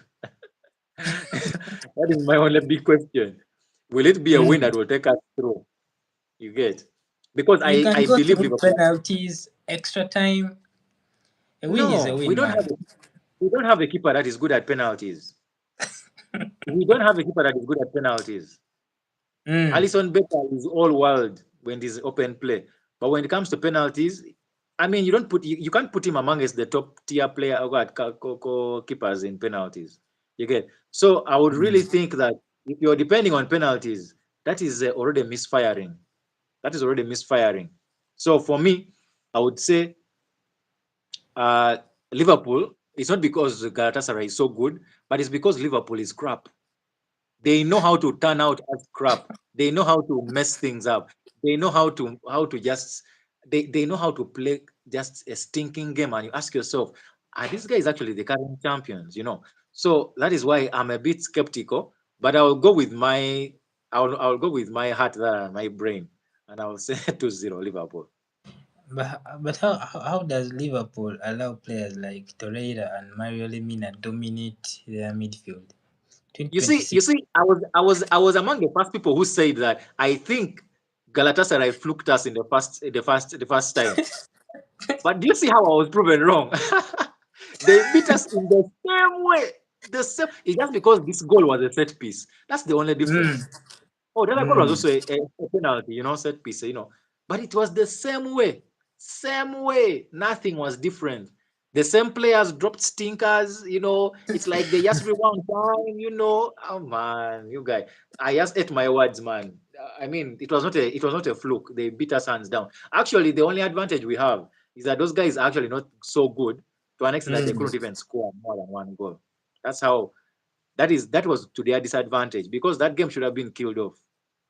Yeah. Well, Bayern Munich. Oh, before we go, you have not given me a prediction. I'm going to go for a 2-1 Liverpool win. 2-0 Liverpool. 2-1 actually. takes you to extra time. Wow, wow, wow. Well, Hey. let me By go the for way, a 3-1. don't be surprised. Don't be surprised when we go to extra time and you hear Liverpool people like Slot saying we didn't know that rule. So we thought we had qualified. I'm telling you, don't be surprised. Let me go for a 3-1 because Okay, I would yeah, like Liverpool to go through. These guys, I don't like teams that just go through just to mess up the next round, you know?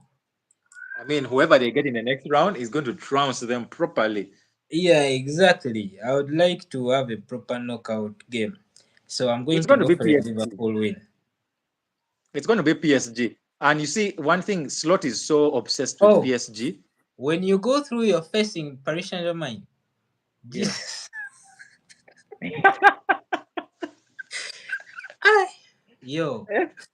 You see, we know we are being crap this season, but you see, you rather go out against Paris Saint-Germain than going out against Galatasaray. That is, my God, how can you have that on your Yeah, CV, man? How can you have that on your CV? That's I not feel good, you. man. I feel That's you, not bro. good. So, what's your prediction? I'm going for a 2-0 Liverpool. 2-0. Okay, you reckon you keep a clean sheet, man? My friend, I said I'm going with my heart. Let's just go with that one like that. Ah, well. Bayern München at home, Allianz Arena, they are hosting Atalanta. This tie is well truly done. Bayern won 6-1 in Italy. I I mean, expect Bayern. I expect Bayern to bench their players, so I will go for a Bayern 2-0. yeah, I'm going to go for a 3-1 Bayern win. They are looking so good. Yeah, they Let's are going to see. bench their players. I've not Okay. looked at the Bundesliga table, so I don't know if their players are, if there's any team necessarily chasing them or they are chasing. Well, they are. Let me just confirm here.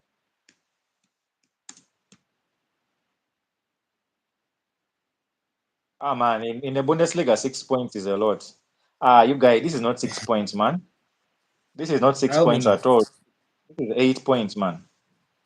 8 points. That Well, that is almost close to a wrap, man. that is all for UCL this week. You, Well, you've not you've another not topic. you've dropped Tottenham, eh? Tottenham is no longer in the UCL. Oh, we have Tottenham. Oh my My God. bad, my bad. No, no, Tottenham no, fans, no, I'm no, no, really no, sorry. no, no, no, no, no. You don't have to apologize. That is how useless Tottenham is. But Liverpool made them look like a you guy, you guy. If you're a Liverpool fan and you're Tottenham not fans mad, that are don't have watching, I a- apologize. I'm very oh my sorry. God. I'd forgotten your fixture. Well, the first leg ended 5-2. We all know what happened. Kingsley had a stinker. 15 minutes, he was substituted off after all Actually, those 17. two costly mistakes. Well, um, they will need a miracle beating Simeon 3 or 4-0. I mean, I know it's there at their place, but man, this is going to be a very difficult result to well, they are not overturn. playing Liverpool. They are not playing Liverpool. So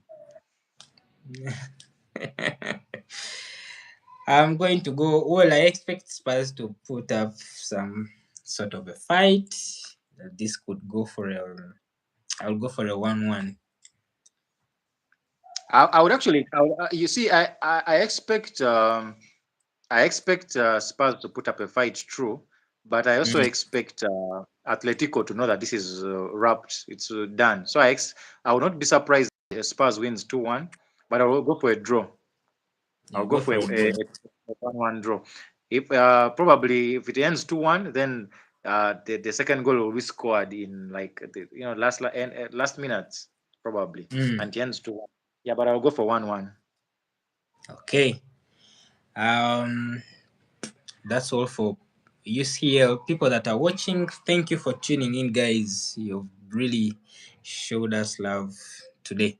Well, Oscar, another topic that I would like us to speak about, um, it's about the MVP. Who do you think should be given the MVP of the season? Well, You see, many reports are coming out suggesting that Bruno has been outstanding, blah, blah, blah. Yes, I hear it. But, well, if you're playing one game every 10 or 15 days, I 2 games expect in you a to month. perform. Yeah, 2 games in Exactly. a month. Why not? Yeah, 2 games I, in a I, month. Why? I, I wanted us to remind people that in 2014-2015, Alex Sanchez had 24 goals and 10 assists. And guess who was given the MVP? It was N'Golo Kante. Harry Kane had 30 goals and 15 assists. So we have seen those numbers before. I wouldn't really suggest that Bruno should be given the MVP of the season.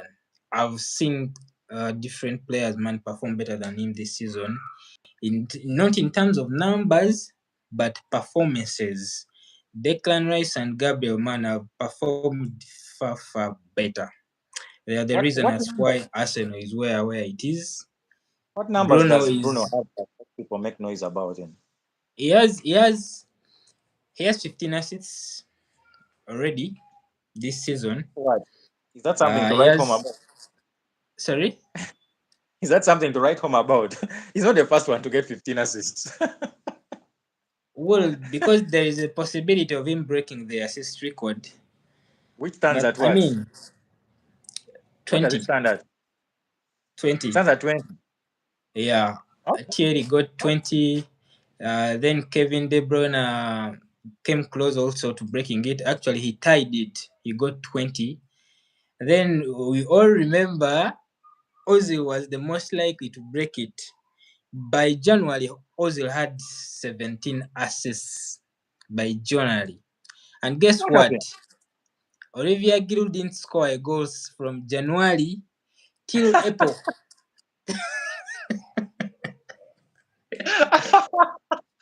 If I can get, let me see if I can get you that run of games, Olivier Giroud. Let me see if I can get that run. I want to show it to people. People might think Wow. that I'm just bantering. Let me look No. for it. So there's people are claiming that Bruno Fernandes should be the MVP of the season. Yeah. I don't think the MVP. You see, he has to do. If he breaks the assist record, yes, there is a case for him. But for me, I would actually confidently give the MVP to one of Arsenal's defensive players.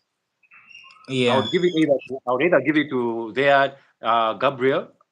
Of course, I believe the English will go with Rice, but I cannot give it to Rice. I would either give it to Gabriel.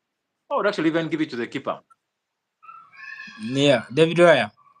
Yeah, I would give it to one of the two, but most likely Gabriel for me, because Actually, David Raya is likely to win his third Golden Glove in 3 which is seasons. I expect that is expected because he has had the best defense. So I people, expect that. this is Olivier Giroud's run. I don't know if you can see it properly. I need you to count for me those games. From January 2016 Uh-huh. till April. Wow. Guys, 1, 2, 3, 4, 5, 6, 7, 8, 9, 10, 11, 12, 13, 14. So you mean to tell me that Mesut Ozil never created a single chance in 15 games?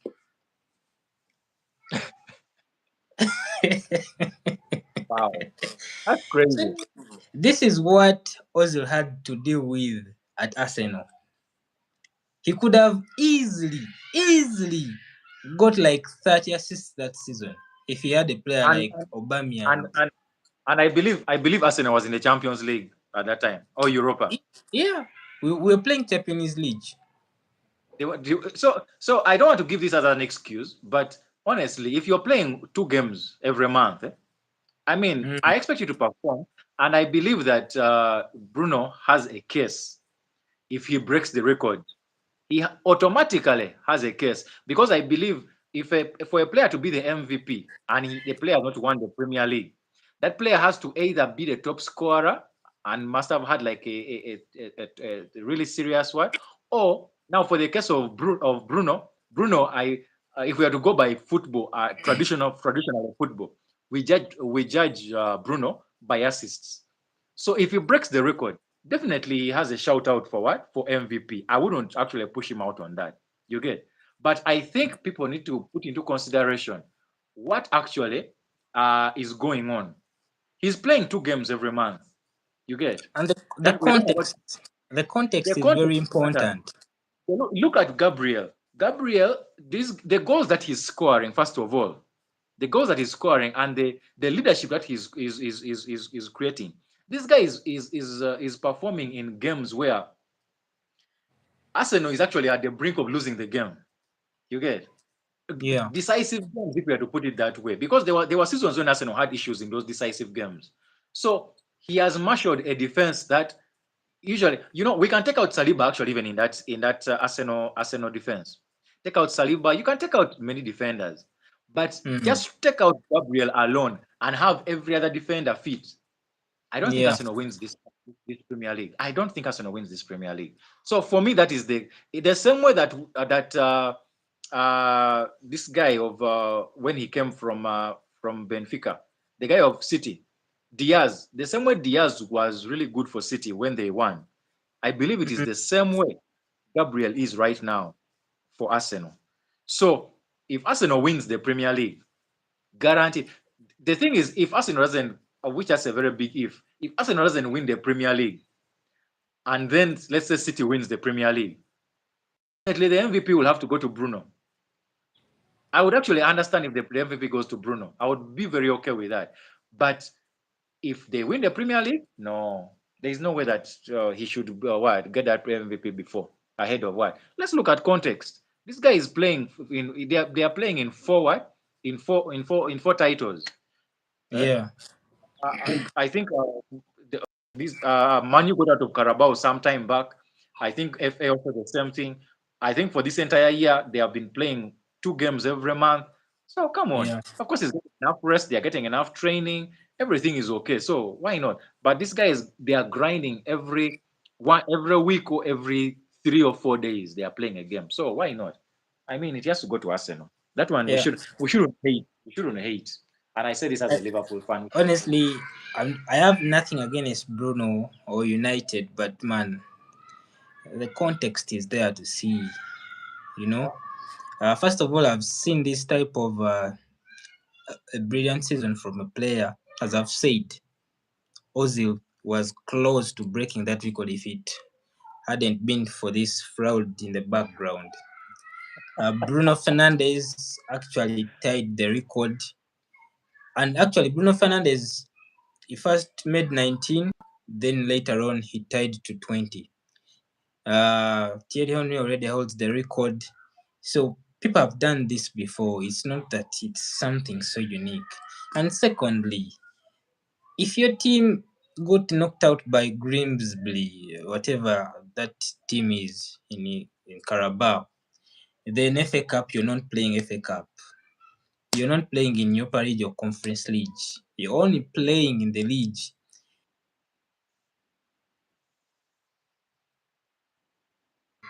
Rest are the guys you're competing with, Haaland, Rice, and Gabriel. Honestly, these Gabriel and Rice play every Arsenal game. They never rest, and they have to come back to the league and perform. So, for me, I know there is a case there, but giving it to Fernandes will be just sympathy for him as a player.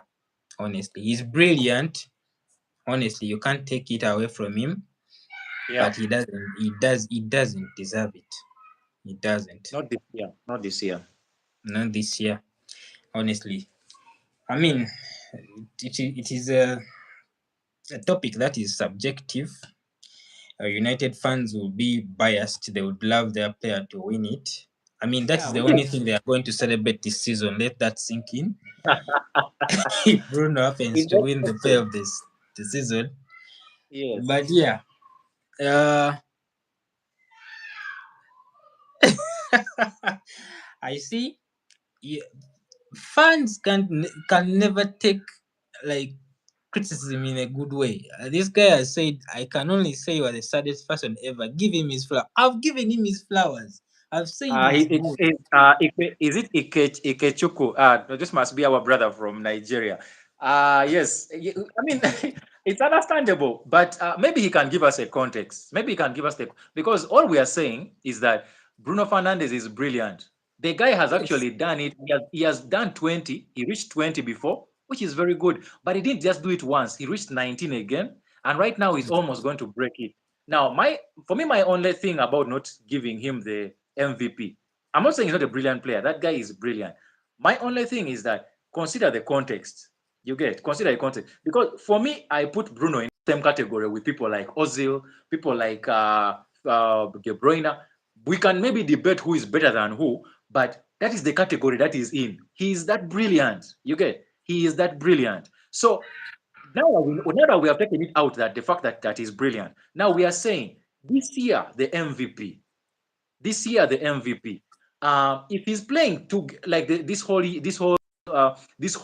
year, the whole year, he's playing 2 games every month, meaning that he's only playing Premier League almost. You get so.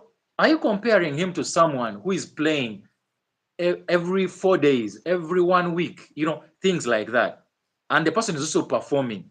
We are saying, look at the context without putting on a fan's lenses. Put on just that lens of looking at how things are. Look at things for what they are. We are not saying that Bruno is not brilliant. I mean, we would be serious sadists to say that Bruno Fernandes is not brilliant. That would be I mean, very crazy of Oscar, us. facts are there to see. Before this Mm. weekend, Rice and Gabriel played 2 games before Bruno played 1 game in 15 days. Honestly, Yeah. So come on, we're guys. just saying, look at the context. Look, no one is saying that Bruno is not a fantastic player. No one is saying that. Come on, no one is saying that. I mean, this is not a United Arsenal thing or a Liverpool Arsenal thing. Like We banter. agree. We all agree Bruno Fernandes is a brilliant footballer. Yes, But yes, there is context. You want him to yes. win this award, yes. You want Which him is to win okay. it. He's playing Yes. only one. As a matter of fact, he's going to play 40 games this season. 40, that is confirmed.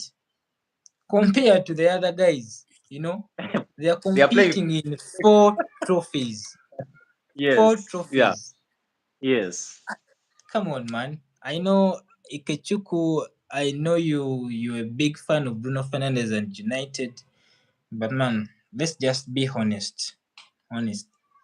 Be honest with yourself and put context in your argument. You have called me the saddest person ever. Trust me, I'm not sad. If I was sad, I wouldn't be here talking football with my brother Oscar. So By the way, he please, deserves this. He says give him his flowers. Oh yeah, we he have deserves given all him the his flowers. flowers. Ah, Honestly, he, we have. he deserves Unless all the you've flowers. you've, you've started watching Yeah, after we maybe he have didn't. Yeah. given him this credit, Yes. But Yeah. the thing is, we have tried to really put context into this. Bruno Fernandes has been brilliant this season, not only this season, even last season. Mm. And I've put out at least a few records. People have done this before. It's not Fernandes who's the he has 15 assists this season. People have already done that and surpassed it already before. Six, 16. I've Yeah, given yeah, you an 16. example. By January, Ozil had 17. He missed out on breaking that record because he played with Olivier Giroud. You can see the run of game. 15 games. The guy never scored a goal. 15 games. Do you believe Ozil never created a chance in 15 games? Do you believe so? No, it wasn't his fault. He actually came short on that record. You get it? Kevin De Bruyne, he was brilliant. he missed out on it. He was just able to tie it on 20. So if he goes on to break the record, good for him. But yeah, there will By the be way, I'm noticing we have very many of our brothers from West Africa. I think that must be Nigeria. I'm seeing a bit of West African names here. So yeah, yeah, Vincent says hi. Yeah. Vincent Chidera. By Yes. the way, thank you for showing us love, guys, all over the world. Thank you. Thank you for watching. So before we go out, what is another topic I wanted us to talk about? It's been a while since we last did a show, so there was a lot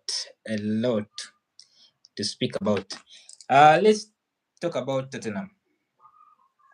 There's a possibility of Tottenham getting relegated, and honestly, I'm here for it. I'll be the first person to celebrate, to take a juice when these guys get relegated. In But 2024, when we were going for a title, and that guy, correct? I don't want even to swear. Son deliberately missed a goal. really, Yes, really? I believe up to now he No. did it on purpose. And I know years later he will be sitting on a certain podcast and he will confess. I know one time he will confess. Son Oh my Heung-min God. missed on purpose. Oscar, you're telling me that Son couldn't go around the You're you're keeper you're score? you're now putting on Arsenal glasses. You're Anyway, not, that is my opinion. That is my opinion. But I okay. believe he missed on Yeah. purpose. Not only Son missed on purpose, we saw Tottenham fans doing a Poznan, celebrating a City goal because apparently Arsenal wasn't winning the title that season. But fast forward, just 1 year later, they are staring at relegation. I'm Oh wow. I'm pretty pissed at Liverpool. They gave him a point yesterday. Why would you guys do that, honestly? You had to Man. send them down to Eh, relegation. But well, I still have hope. They are playing Nottingham Forest. That would be a good game, by the way. They're playing Nottingham Forest next. Do you believe Spurs can get relegated this season? No, no.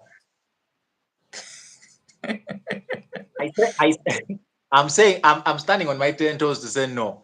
Mm, Um, I believe that they have a lot of average players and very many issues, but they mm. have a squad good enough to actually stay up. But that squad is injured. Yes, I agree. Yes, I agree. And I Mm, believe that I believe that this coach needs to put context into who is playing. He needs to put mm, context into who he's playing. When he was playing Liverpool, he had the option of playing fast. He had the option of attacking Liverpool.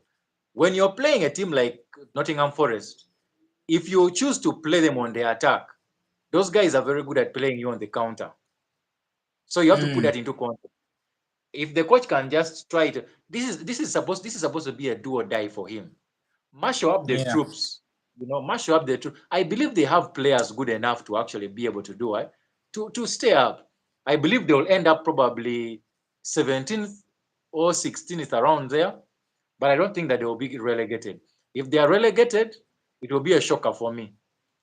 It will be a big Mm. shocker for me. Yeah, it will be a big shocker Why, for me. why, A why, huge shocker. would it be a big shock, Oscar? These guys finished 17th last season. Let's not forget. The reason why it will be a big shocker for me is because this is the second season that they are actually suffering crazy amounts of injuries. Are you trying to tell me that that medical department has not yet been revamped up to now? Like you're still staying on with this? If Liverpool, as useless as we have been, can actually fire, I mean, who hires a set piece coach? I mean, come on, I don't understand Premier League. Why do people hire Arsenal set piece hired coaches? one. Arsenal hired one. Yes, Arsenal has a set piece coach. Everton doesn't have a set piece coach, but Everton is a team that you don't mess around with on set pieces. You get, but so anyway, that is a premier. Something that is unique to Premier League. Liverpool could fire their set piece coach because they were looking funny. Then I'm not understanding why doesn't Tottenham hire a better medical staff? It's crazy.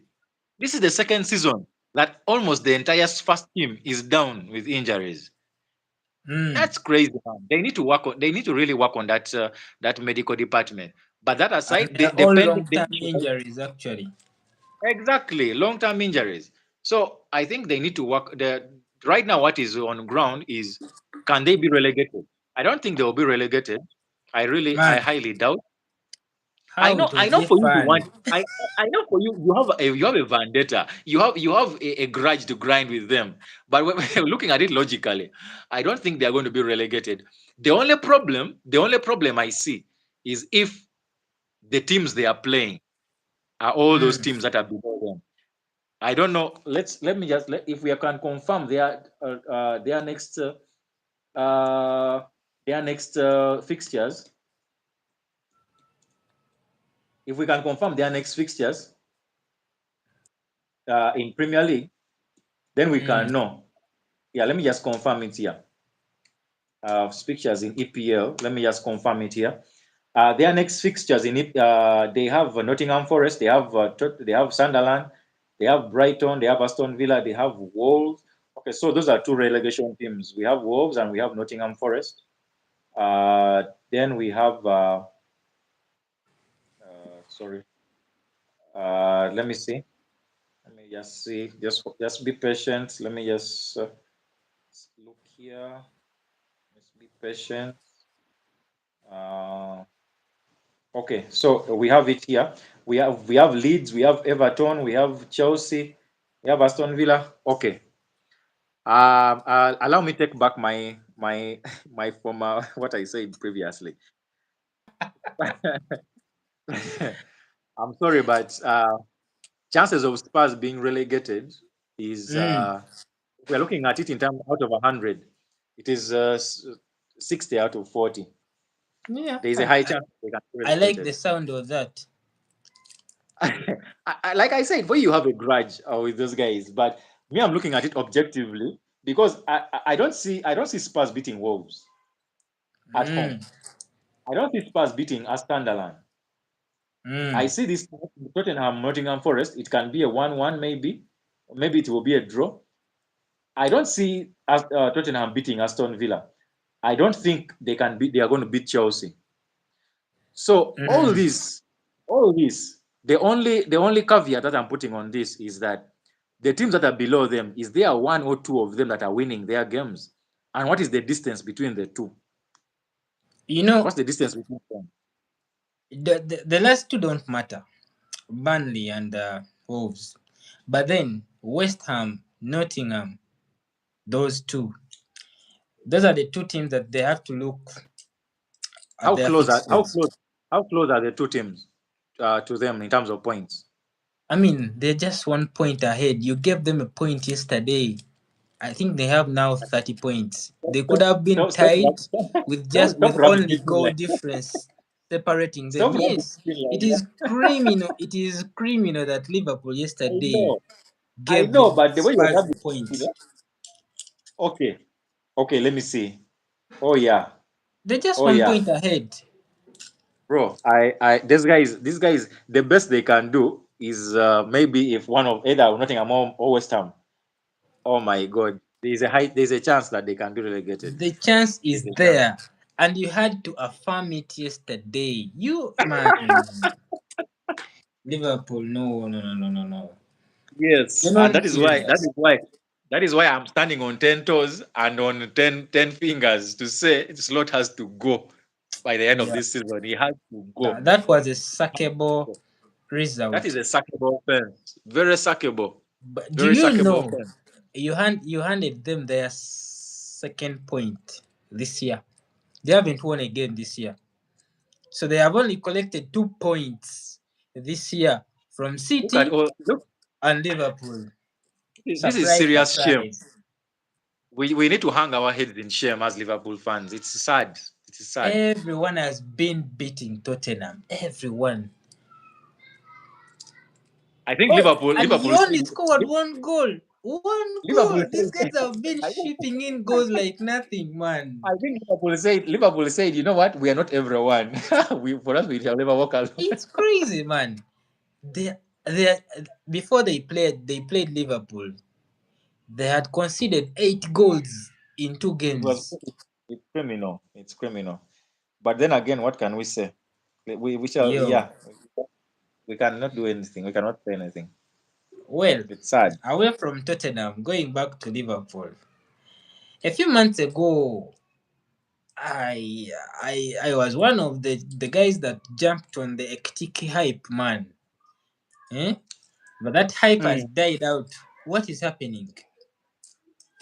Talk to me. You see, Eketike. Uh, I like for the years that I've watched football and for the opportunities that I've got where sometimes I have to analyze football on platforms like this. I've got to a point where I don't just run with the fan or the media train.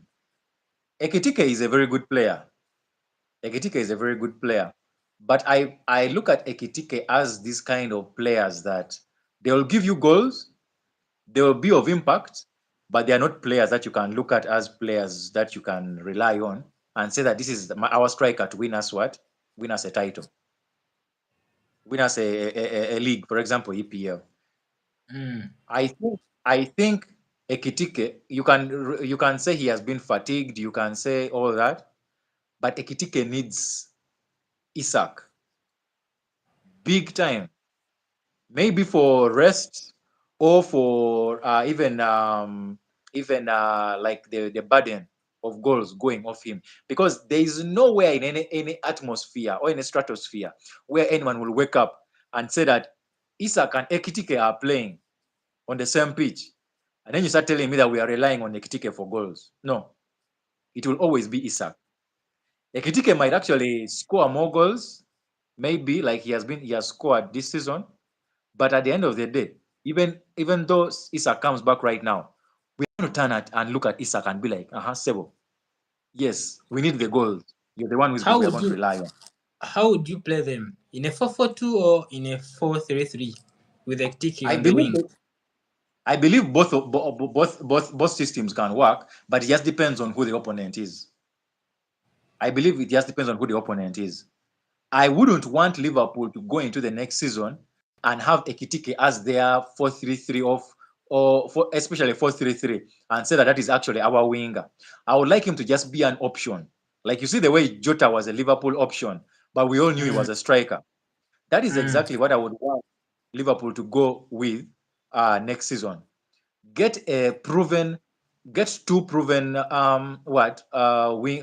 wingers. Get people who mm, can actually tear up the wing. Two at least two, and then I have Ekitike as an option. That is what I believe should actually happen with Liverpool. But even before Liverpool deals with that whole forward line, Liverpool has to deal with that midfield, especially defensively.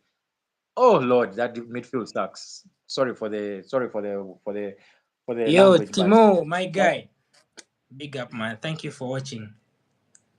Yes, yeah, go that's on, that Oscar. that yeah, that midfield really sucks. It's really terrible. So for me, that's how I would look at it.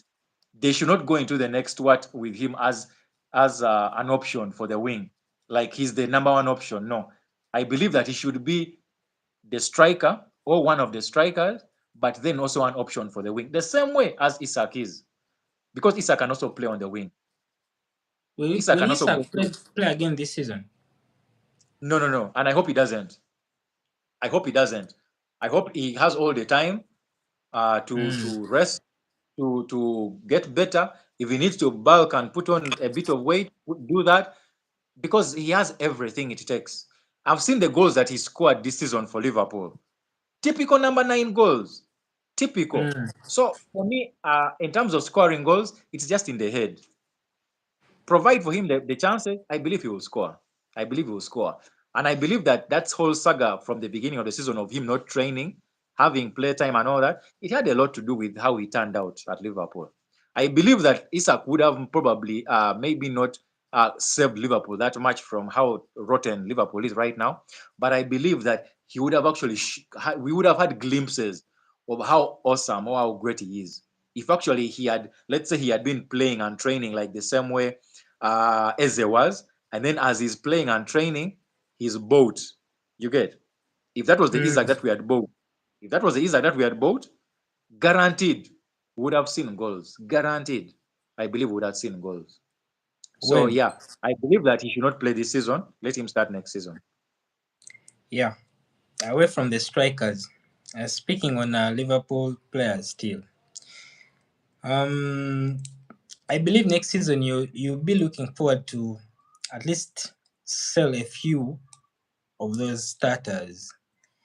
Um, Notably Andy Robertson, who was actually going in January.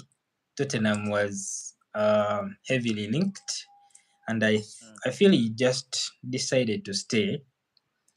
Yeah. Um, Andy Robertson, okay? Mohamed Salah was given a new deal, but do you believe there's a possibility of him leaving in the summer?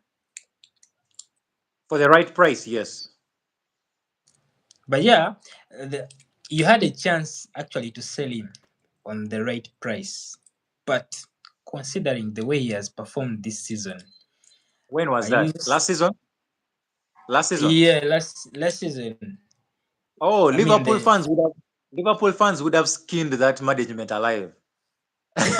With last season, no, no, no, no. Liverpool fans would have boycotted. I mean, there would have been some sort of strike or some back if actually that had okay. happened. Sorry to cut you short. There's a question here in the comment section. Whom do you? I think he meant whom do you predict? Whom do I predict will win champion? I think he meant whom do you predict will win Champions League?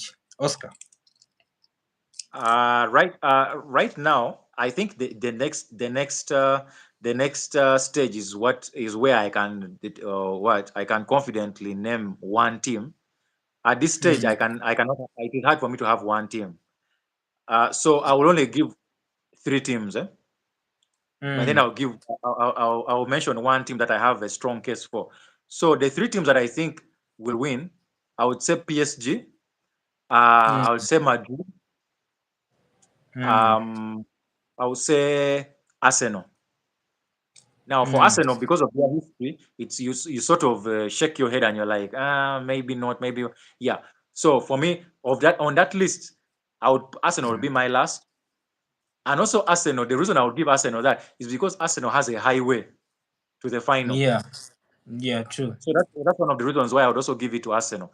Mm, I mean, when you reach the final, it is just one game.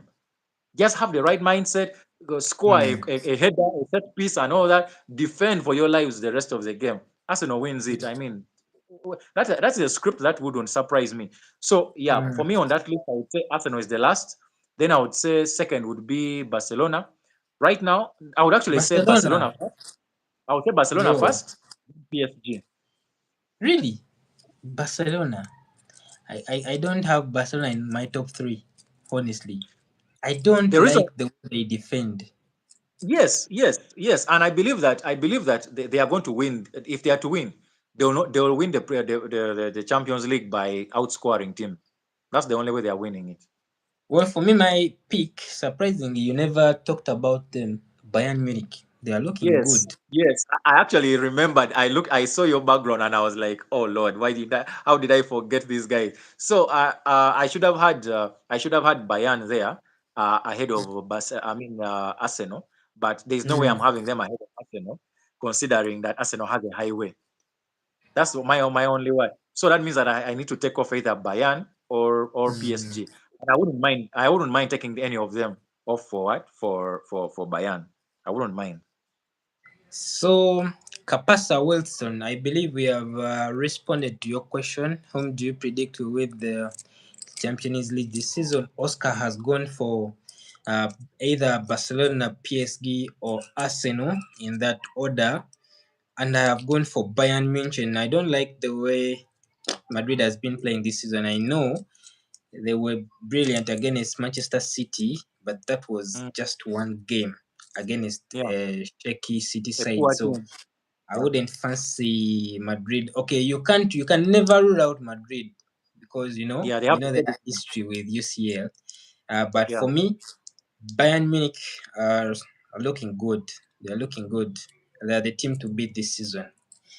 Well, Yeah. going back to the Liverpool cases, there are so many. Yeah, I'm very sorry I have to put you on the spot. If Clayton was here, maybe we could have handled some of the cases you're answering for. But yeah, Mo Salah, is he likely to leave in the summer? You said for the right price, but yeah, his form is been bad, to say the Yeah. least. Yes. So But that will be I know considered. Saudis don't care. They Of course, that will be considered. That will be considered Mhm. definitely. It will be considered. His form will be considered because the reason he actually also got that deal last season was because of his form, and that is why I said it would have been criminal, or if he had just been sold. That means that whoever was coming in would have had to really perform for the Liverpool fans to be like, you know what, okay, it was not bad to what Mm. to sell. Yes, it's the same thing If as you see right now.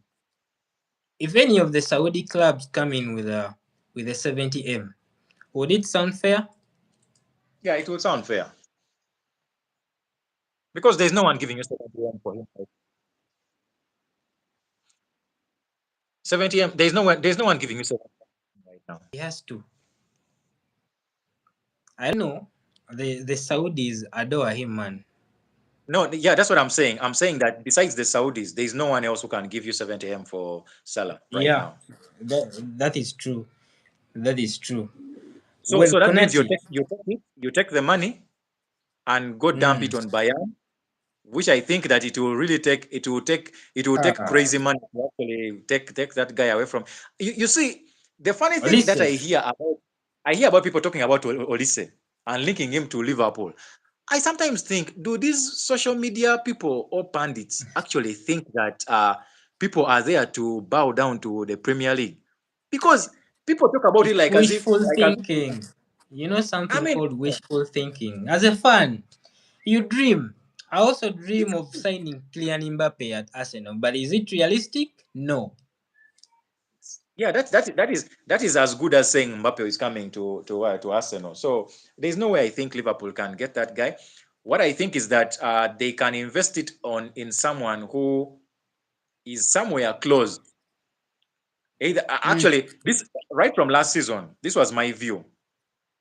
Liverpool needs to stop. They are going to reach a point where they need to stop relying on Salah alone, goals from the wings. So if they are to rely on goals from the center, and for me, I was looking at Isak. You get that means you need to bring in wingers who are assist kings, people who are going to provide, not people who are coming to compete with the striker for goals. You get But you know, so that means replacements are there actually. You mm, can go and get a Bakola from PSG. He's not a starter. exactly. Exactly. And for me, I look at it in a way that you're bringing in someone and letting them know we are judging you on assists. We are judging you on what you're bringing, not necessarily goals. You get Output. the Mm. output. We are expecting the striker go back to what to traditional football because you're not buying a striker of 130 million, and then you have your what your winger outscoring the what just because the winger cannot what provide assists or crosses. I mean, come on, Mm. it shouldn't work like that. Yeah. So I think yeah, they are there. They are there. They are out there. And they're out there, but of course there'll never be someone close to Mo Salah, man. Yeah, Mo Salah those yeah, consistently scored 30 plus goals yeah, every season, and he wasn't a striker, man. He needs yeah. huge respect, man. I know he's African, man, but he deserves a statue outside Anfield. That's how I Outside respect the Anfield, guy, man. they will first have Honestly. to put one for Gerard in. And you see, when you talk of Liverpool, for them, the first person they look at is Gerard. They will have to Kevin first put Gerrard. one for Gerard. Yeah, then they will think about Salah. Yeah, that's just being honest. That's me just being honest. I'm telling you Mm. the truth. That's me being honest. They will have to first think of Gerard. If Gerard gets a statue, then they will be like, Mm. okay, Salah also deserves a statue. Yeah, Well, 100%. before I sign you off, man, I've overworked you today. I'm very sorry, but Man, people after already after missed after us. after messing up, man, this is like a punishment. You need to answer. I need to Yeah, answer. exactly. I need to People answer were for slot asking me machine for with content, and today we had to make up for that lost time. Well, I yeah. think the last topic will be about Chelsea in particular. Mm, They have been struggling with this project for so many years now. It looks like a mm, failed project. You can put in the players plus the coach. They have tried so many young coaches in that period, and it hadn't worked out. So, mm. where do they go from here? It's likely that they can miss out on Champions League football this season. That's if they don't they finish outside top five. They're likely to be out of UCL this week, honestly, unless they do a madness and come back against PSG. But yeah, okay. The only positive maybe Re- to talk about is Rhys James signed a new deal. He's Yeah, a boyhood Chelsea boy. Um, he's a darling at Chelsea, so that's a yeah, positive. And maybe speak yeah, about Cole Palmer. Apparently, we're talking about world class category, blah blah blah blah. After that one season, and yeah. then 1 year later, the guy is quiet. What happened to Cole Palmer? Was he one of those misprofiled English boys, or he's just out of form? I think it's just out of Personally, form. Yeah. I don't think he's world class. I don't think so. Mm, Just like I mm. don't think Saka and Foden are world class. But the hype, you know how the English media and the fans love to hype their players. After that Yeah, madness, Cole Palmer was branded every sweet word. So tell me, what happened to yeah. Cole? So Wilson says that. Apparently, is warm Palmer. He's not called anymore. Okay, for Chelsea's issues. Maybe let me start from first of all, Actually, congratulations to them. before that is the very question that we have in the comments here. What is the problem with Chelsea? Is it about the coach or the players? Wilson is asking. Okay, Chelsea. It cannot be just one issue. So maybe we can point out issues in different areas. For me, the main issue that I can point out with Chelsea, because I've always believed that, especially under Maresca, I always believed that Chelsea is one defender, one not just talented but seasoned defender, a defender who has been tested and he has seen and he knows what he's doing. Tested defender. They are one tested defender away from what being a title, a very good team, if not just a perennial top four, but at least a title contender. Because I believe they have very many good players who are young. Please underline that word young. These guys don't sign players above 24.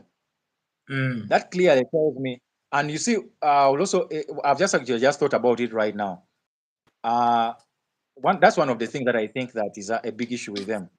Not signing players that are actually going to do what? To help them now. You get? Because mm, as much as they want players for the future, teams are also getting better. And for them, they actually it's like they buy these players to just sell them off. You get at profits, especially to Arsenal. I just don't understand because Arsenal really gives them a lot of money. But then there's also the other side of things. I sometimes think that Todd Bowley and his accountants knew about this in Abramovich's time.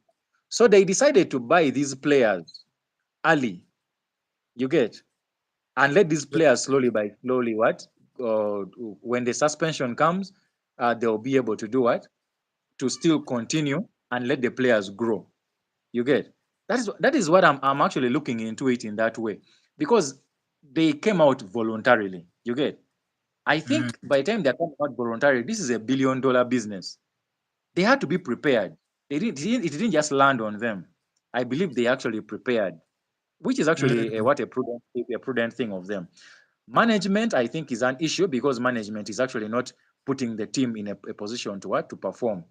And then when you're talking about the coach is not bad, but the coach is also not great. I think someone like Abramovich would have brought in an interim coach, but gone mm, in for he would have gone in for a seasoned coach to do what? To actually take Chelsea ahead. Maybe even an Enrique, something like that. You get it? yeah. So until the coach shows that he can actually do the job, I really don't think he's the man for the job. Then when it comes to the players, these players are talented, but they are like it's like giving uh it's like taking a team that a team that is necessarily good to go and play, like for example a Real Madrid that is a seasoned UCL team, and they play well, and they think that, oh wow, we can actually beat these guys, not knowing that these guys actually know what they are doing. They know how to play home, they know how to play away. It's the same thing with this Chelsea team. They blow hot and cold. The players are not bad, but the players need leadership. There's no leadership in that Chelsea team. They don't have leadership, especially that defense. Very many good players, but they lack leadership. And the problem is that when those players grow up together the way they are, when a tree grows in a particular direction, and the older Mm. it gets stuck in that direction. Those guys may not grow in terms of leadership. They may not grow. But if they had like someone who is older, someone who is seasoned, players who are seasoned around them, it would have helped. It would have helped That's them why this they time. performed better with Thiago Silva. Yes. Then when it comes to Cole Palmer, I believe is a good player. But you see, people throw around this world class thing a lot these days. It sometimes loses meaning. Mm. Cole Palmer is a really good player. He's a really good player. But world class, if he's world class, then Saka is also world class. If he's world class, then Foden is also world class, like you said. You get. If he's there are very Foden is many players having that a you can. quiet season also. You need to Yes. speak So about him. yeah, I mean for Foden I can understand. You see the reason why for me there are some things I can, in terms of, especially in terms of titles. I can, especially Premier League, I can say that Chelsea maybe deserve a rest for 1 or 2 seasons. Starting next season, there will be no excuse. The reason I can maybe give them an excuse, these guys went on you guy, 4 seasons, and we were going to 97 points, my friend. That is crazy. To an extent that they made the rival coach even retire, and the rival coach is like, you know what, this is too much. I can't handle. You get. So I would cut them some slack like last season and this season. But next season, we don't want any Manchester, you excuses. mean City, yeah? I mean City, yes. Especially Mm. those players who are part of that long run. You get. But Mm. starting from next season, I don't want to hear any excuses. No excuses. If they The are break bad, is they over. are bad. Yeah, break is over. Break is over. Well, do you still believe that the the likes of Diaz, Gavadio can still be good enough for a title race? They need extra energy injected in them. I believe that's why they brought in players like Gehi. They need to bring in two more central defenders, seasoned Mm. central defenders, good central defenders, and I believe that it will be a good thing for them. And Gehi just proved that experience is very important. Man, he was skinned alive against Real Madrid. For those that Yeah, watched the game, he it had was a bad. nightmare. Jesus Yeah, Christ. and it was his first Champions League game. Yo, He had a battle. It was a wake up call. It was the deadly, man. occasion just stand him, man. It was bad, man. It was bad.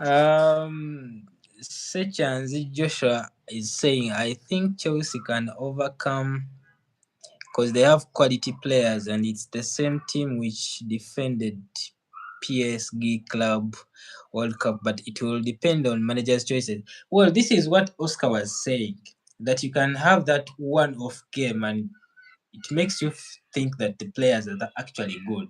So that is what happened against PSG in FIFA Club World Cup. Chelsea performed way good, and they gave us hope that they will have such a good season. And remember, even Tottenham had a good game against PSG in the Super Cup final. But look where they are now. So one-off games and season games, they're totally different. Trust me, Everton can face PSG in a one-off game and perform better. But in that, if you're looking at a long season, a long run of games, can they really go to toe with PSG? No. So I think Oscar explained it better. Uh, the Chelsea boys weren't really good enough. That is why they have they need struggled this season. Of course, the yeah squad they has need, good players. The quality is there. Rhys James, Cucurella, Fofana, Caicedo, they have decent players, but they lack leadership. When you look at that yeah. squad, who do you really look at and point that this is the leader? No one. So they really need to sign some leaders in that squad. It is a young squad, and they really need to perform better than the way they are performing. This is now their fourth season. The project looks like it is stalling, honestly. I mean, they have won a few trophies along the way, Conference League. I mean, but if we are being realistic, who are you playing in Conference League? you know, so that is not something you can be proud of. I mean, it's a European trophy, yes, but it's a weak tournament. Let's be honest. Well, guys, keep the questions coming in. For those that are tuning in, don't forget to like the video. Don't forget to leave a subscription on the channel, guys. It means a lot. Thank you for tuning in. The engagement has been overwhelming. Thank you, thank you. You have made the show exciting. Thank you for the questions. Thank you for the likes. I don't know if you still have more questions for Oscar before he goes. I need to let the man go. His boy must be very angry. He has spent so many hours on the phone without talking to his dad. So, guys, if you still have questions, please comment below before I let Oscar leave. I think I'll be back with him on Friday for the preview show. Otherwise, if there's no questions available, I guess, Oscar, do you have anything to say before we round off? uh, uh this Okay, weekend I has really think been there's a question here in the comment section. Before you leave, you guys, the issue about Manchester City, which players do you think are making that team look the way it looks now? Because that's not the team whom I was knowing last season. So, Oscar, respond to that question. Which players are you do you think have made Manchester City look bad this season? okay. It's not particular. It's not. We cannot say we are going to start pointing at particular players. But I can point out some particular players that need to either be sold or benched. So Mm. I will I will look at players like if we look at the starters. I'll look at the starters. We would say I'll start with okay. I'm not going to look at the bench. Let's look at the starters. I don't know what happened to this guy, the Brazilian on the wing. Savinho. What's his name? Savinho. I expected Mm. more from him. I expected more from him. So I'm thinking probably he doesn't have anything much to give. So I would say uh, people like Savinho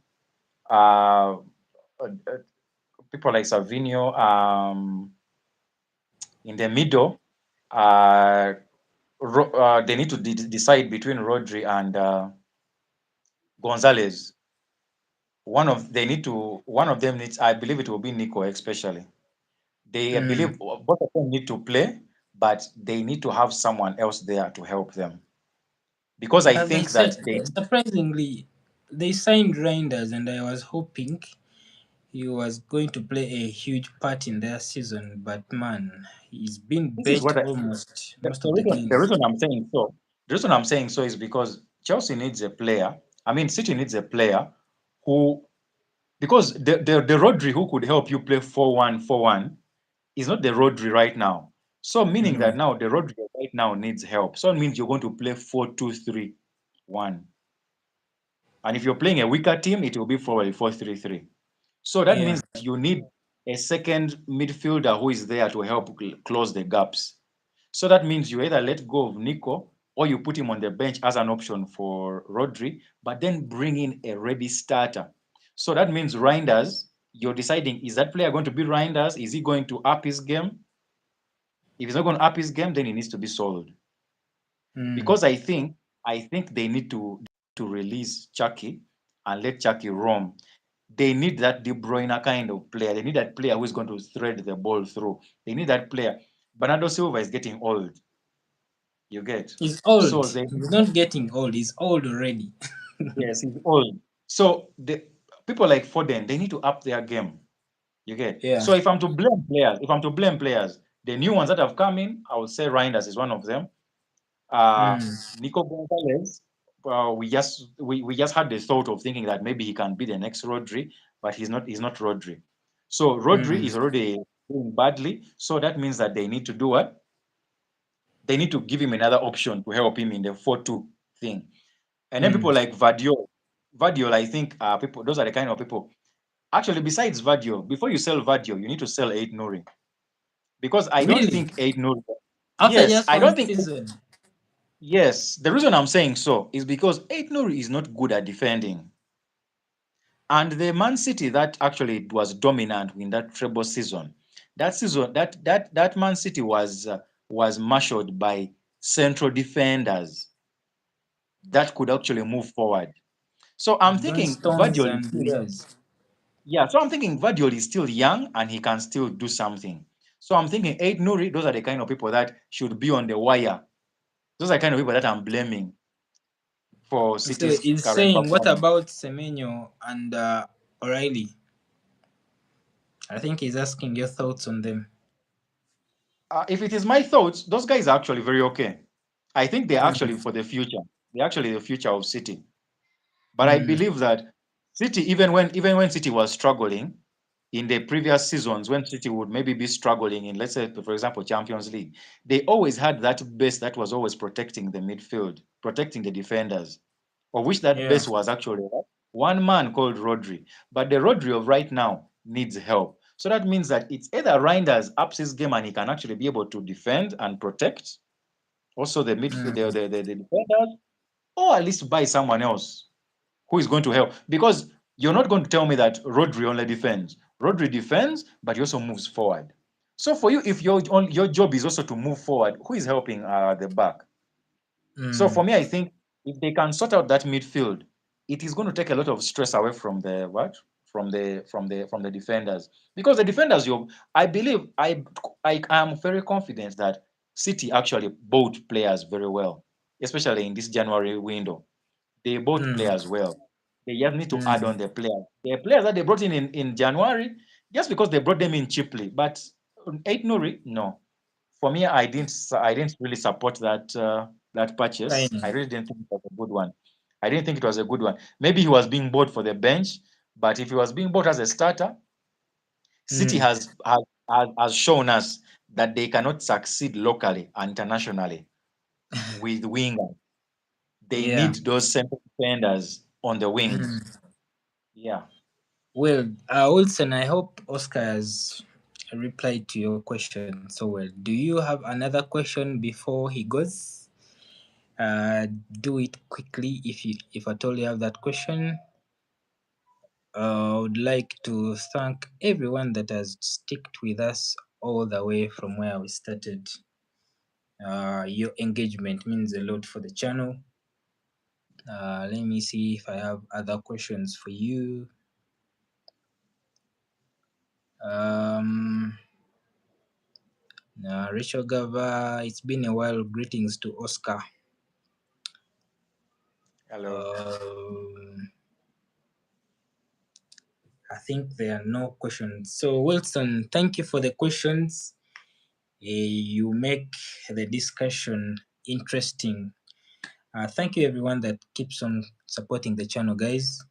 Thank you for the engagement. I hope you don't only watch, but you like the content, and also don't forget to subscribe. Wilson, I hope you have subscribed already. He has said no questions. We'll repeat tomorrow. Unfortunately, tomorrow we have no show, but keep it locked in. Keep your notification button on. Friday, we'll be coming to preview the weekend games and also review all the Champions League games that are going to play this week. Well, for everyone that has really locked in from when we started earlier in the evening, thank you.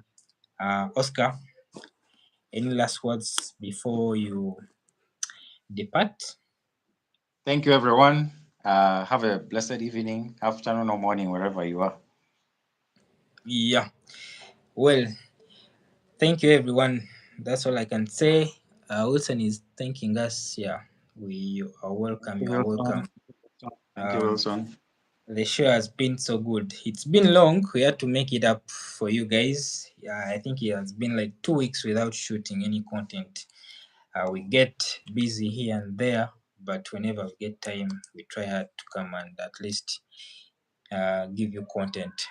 Otherwise, from Oscar and myself, let's wish you a very good evening, a good night, a good morning, depending on where you're watching from. Let's link up on Friday, 5 p.m. We'll be back on the Norman Kato podcast. Otherwise, God bless you and bye bye. Peace.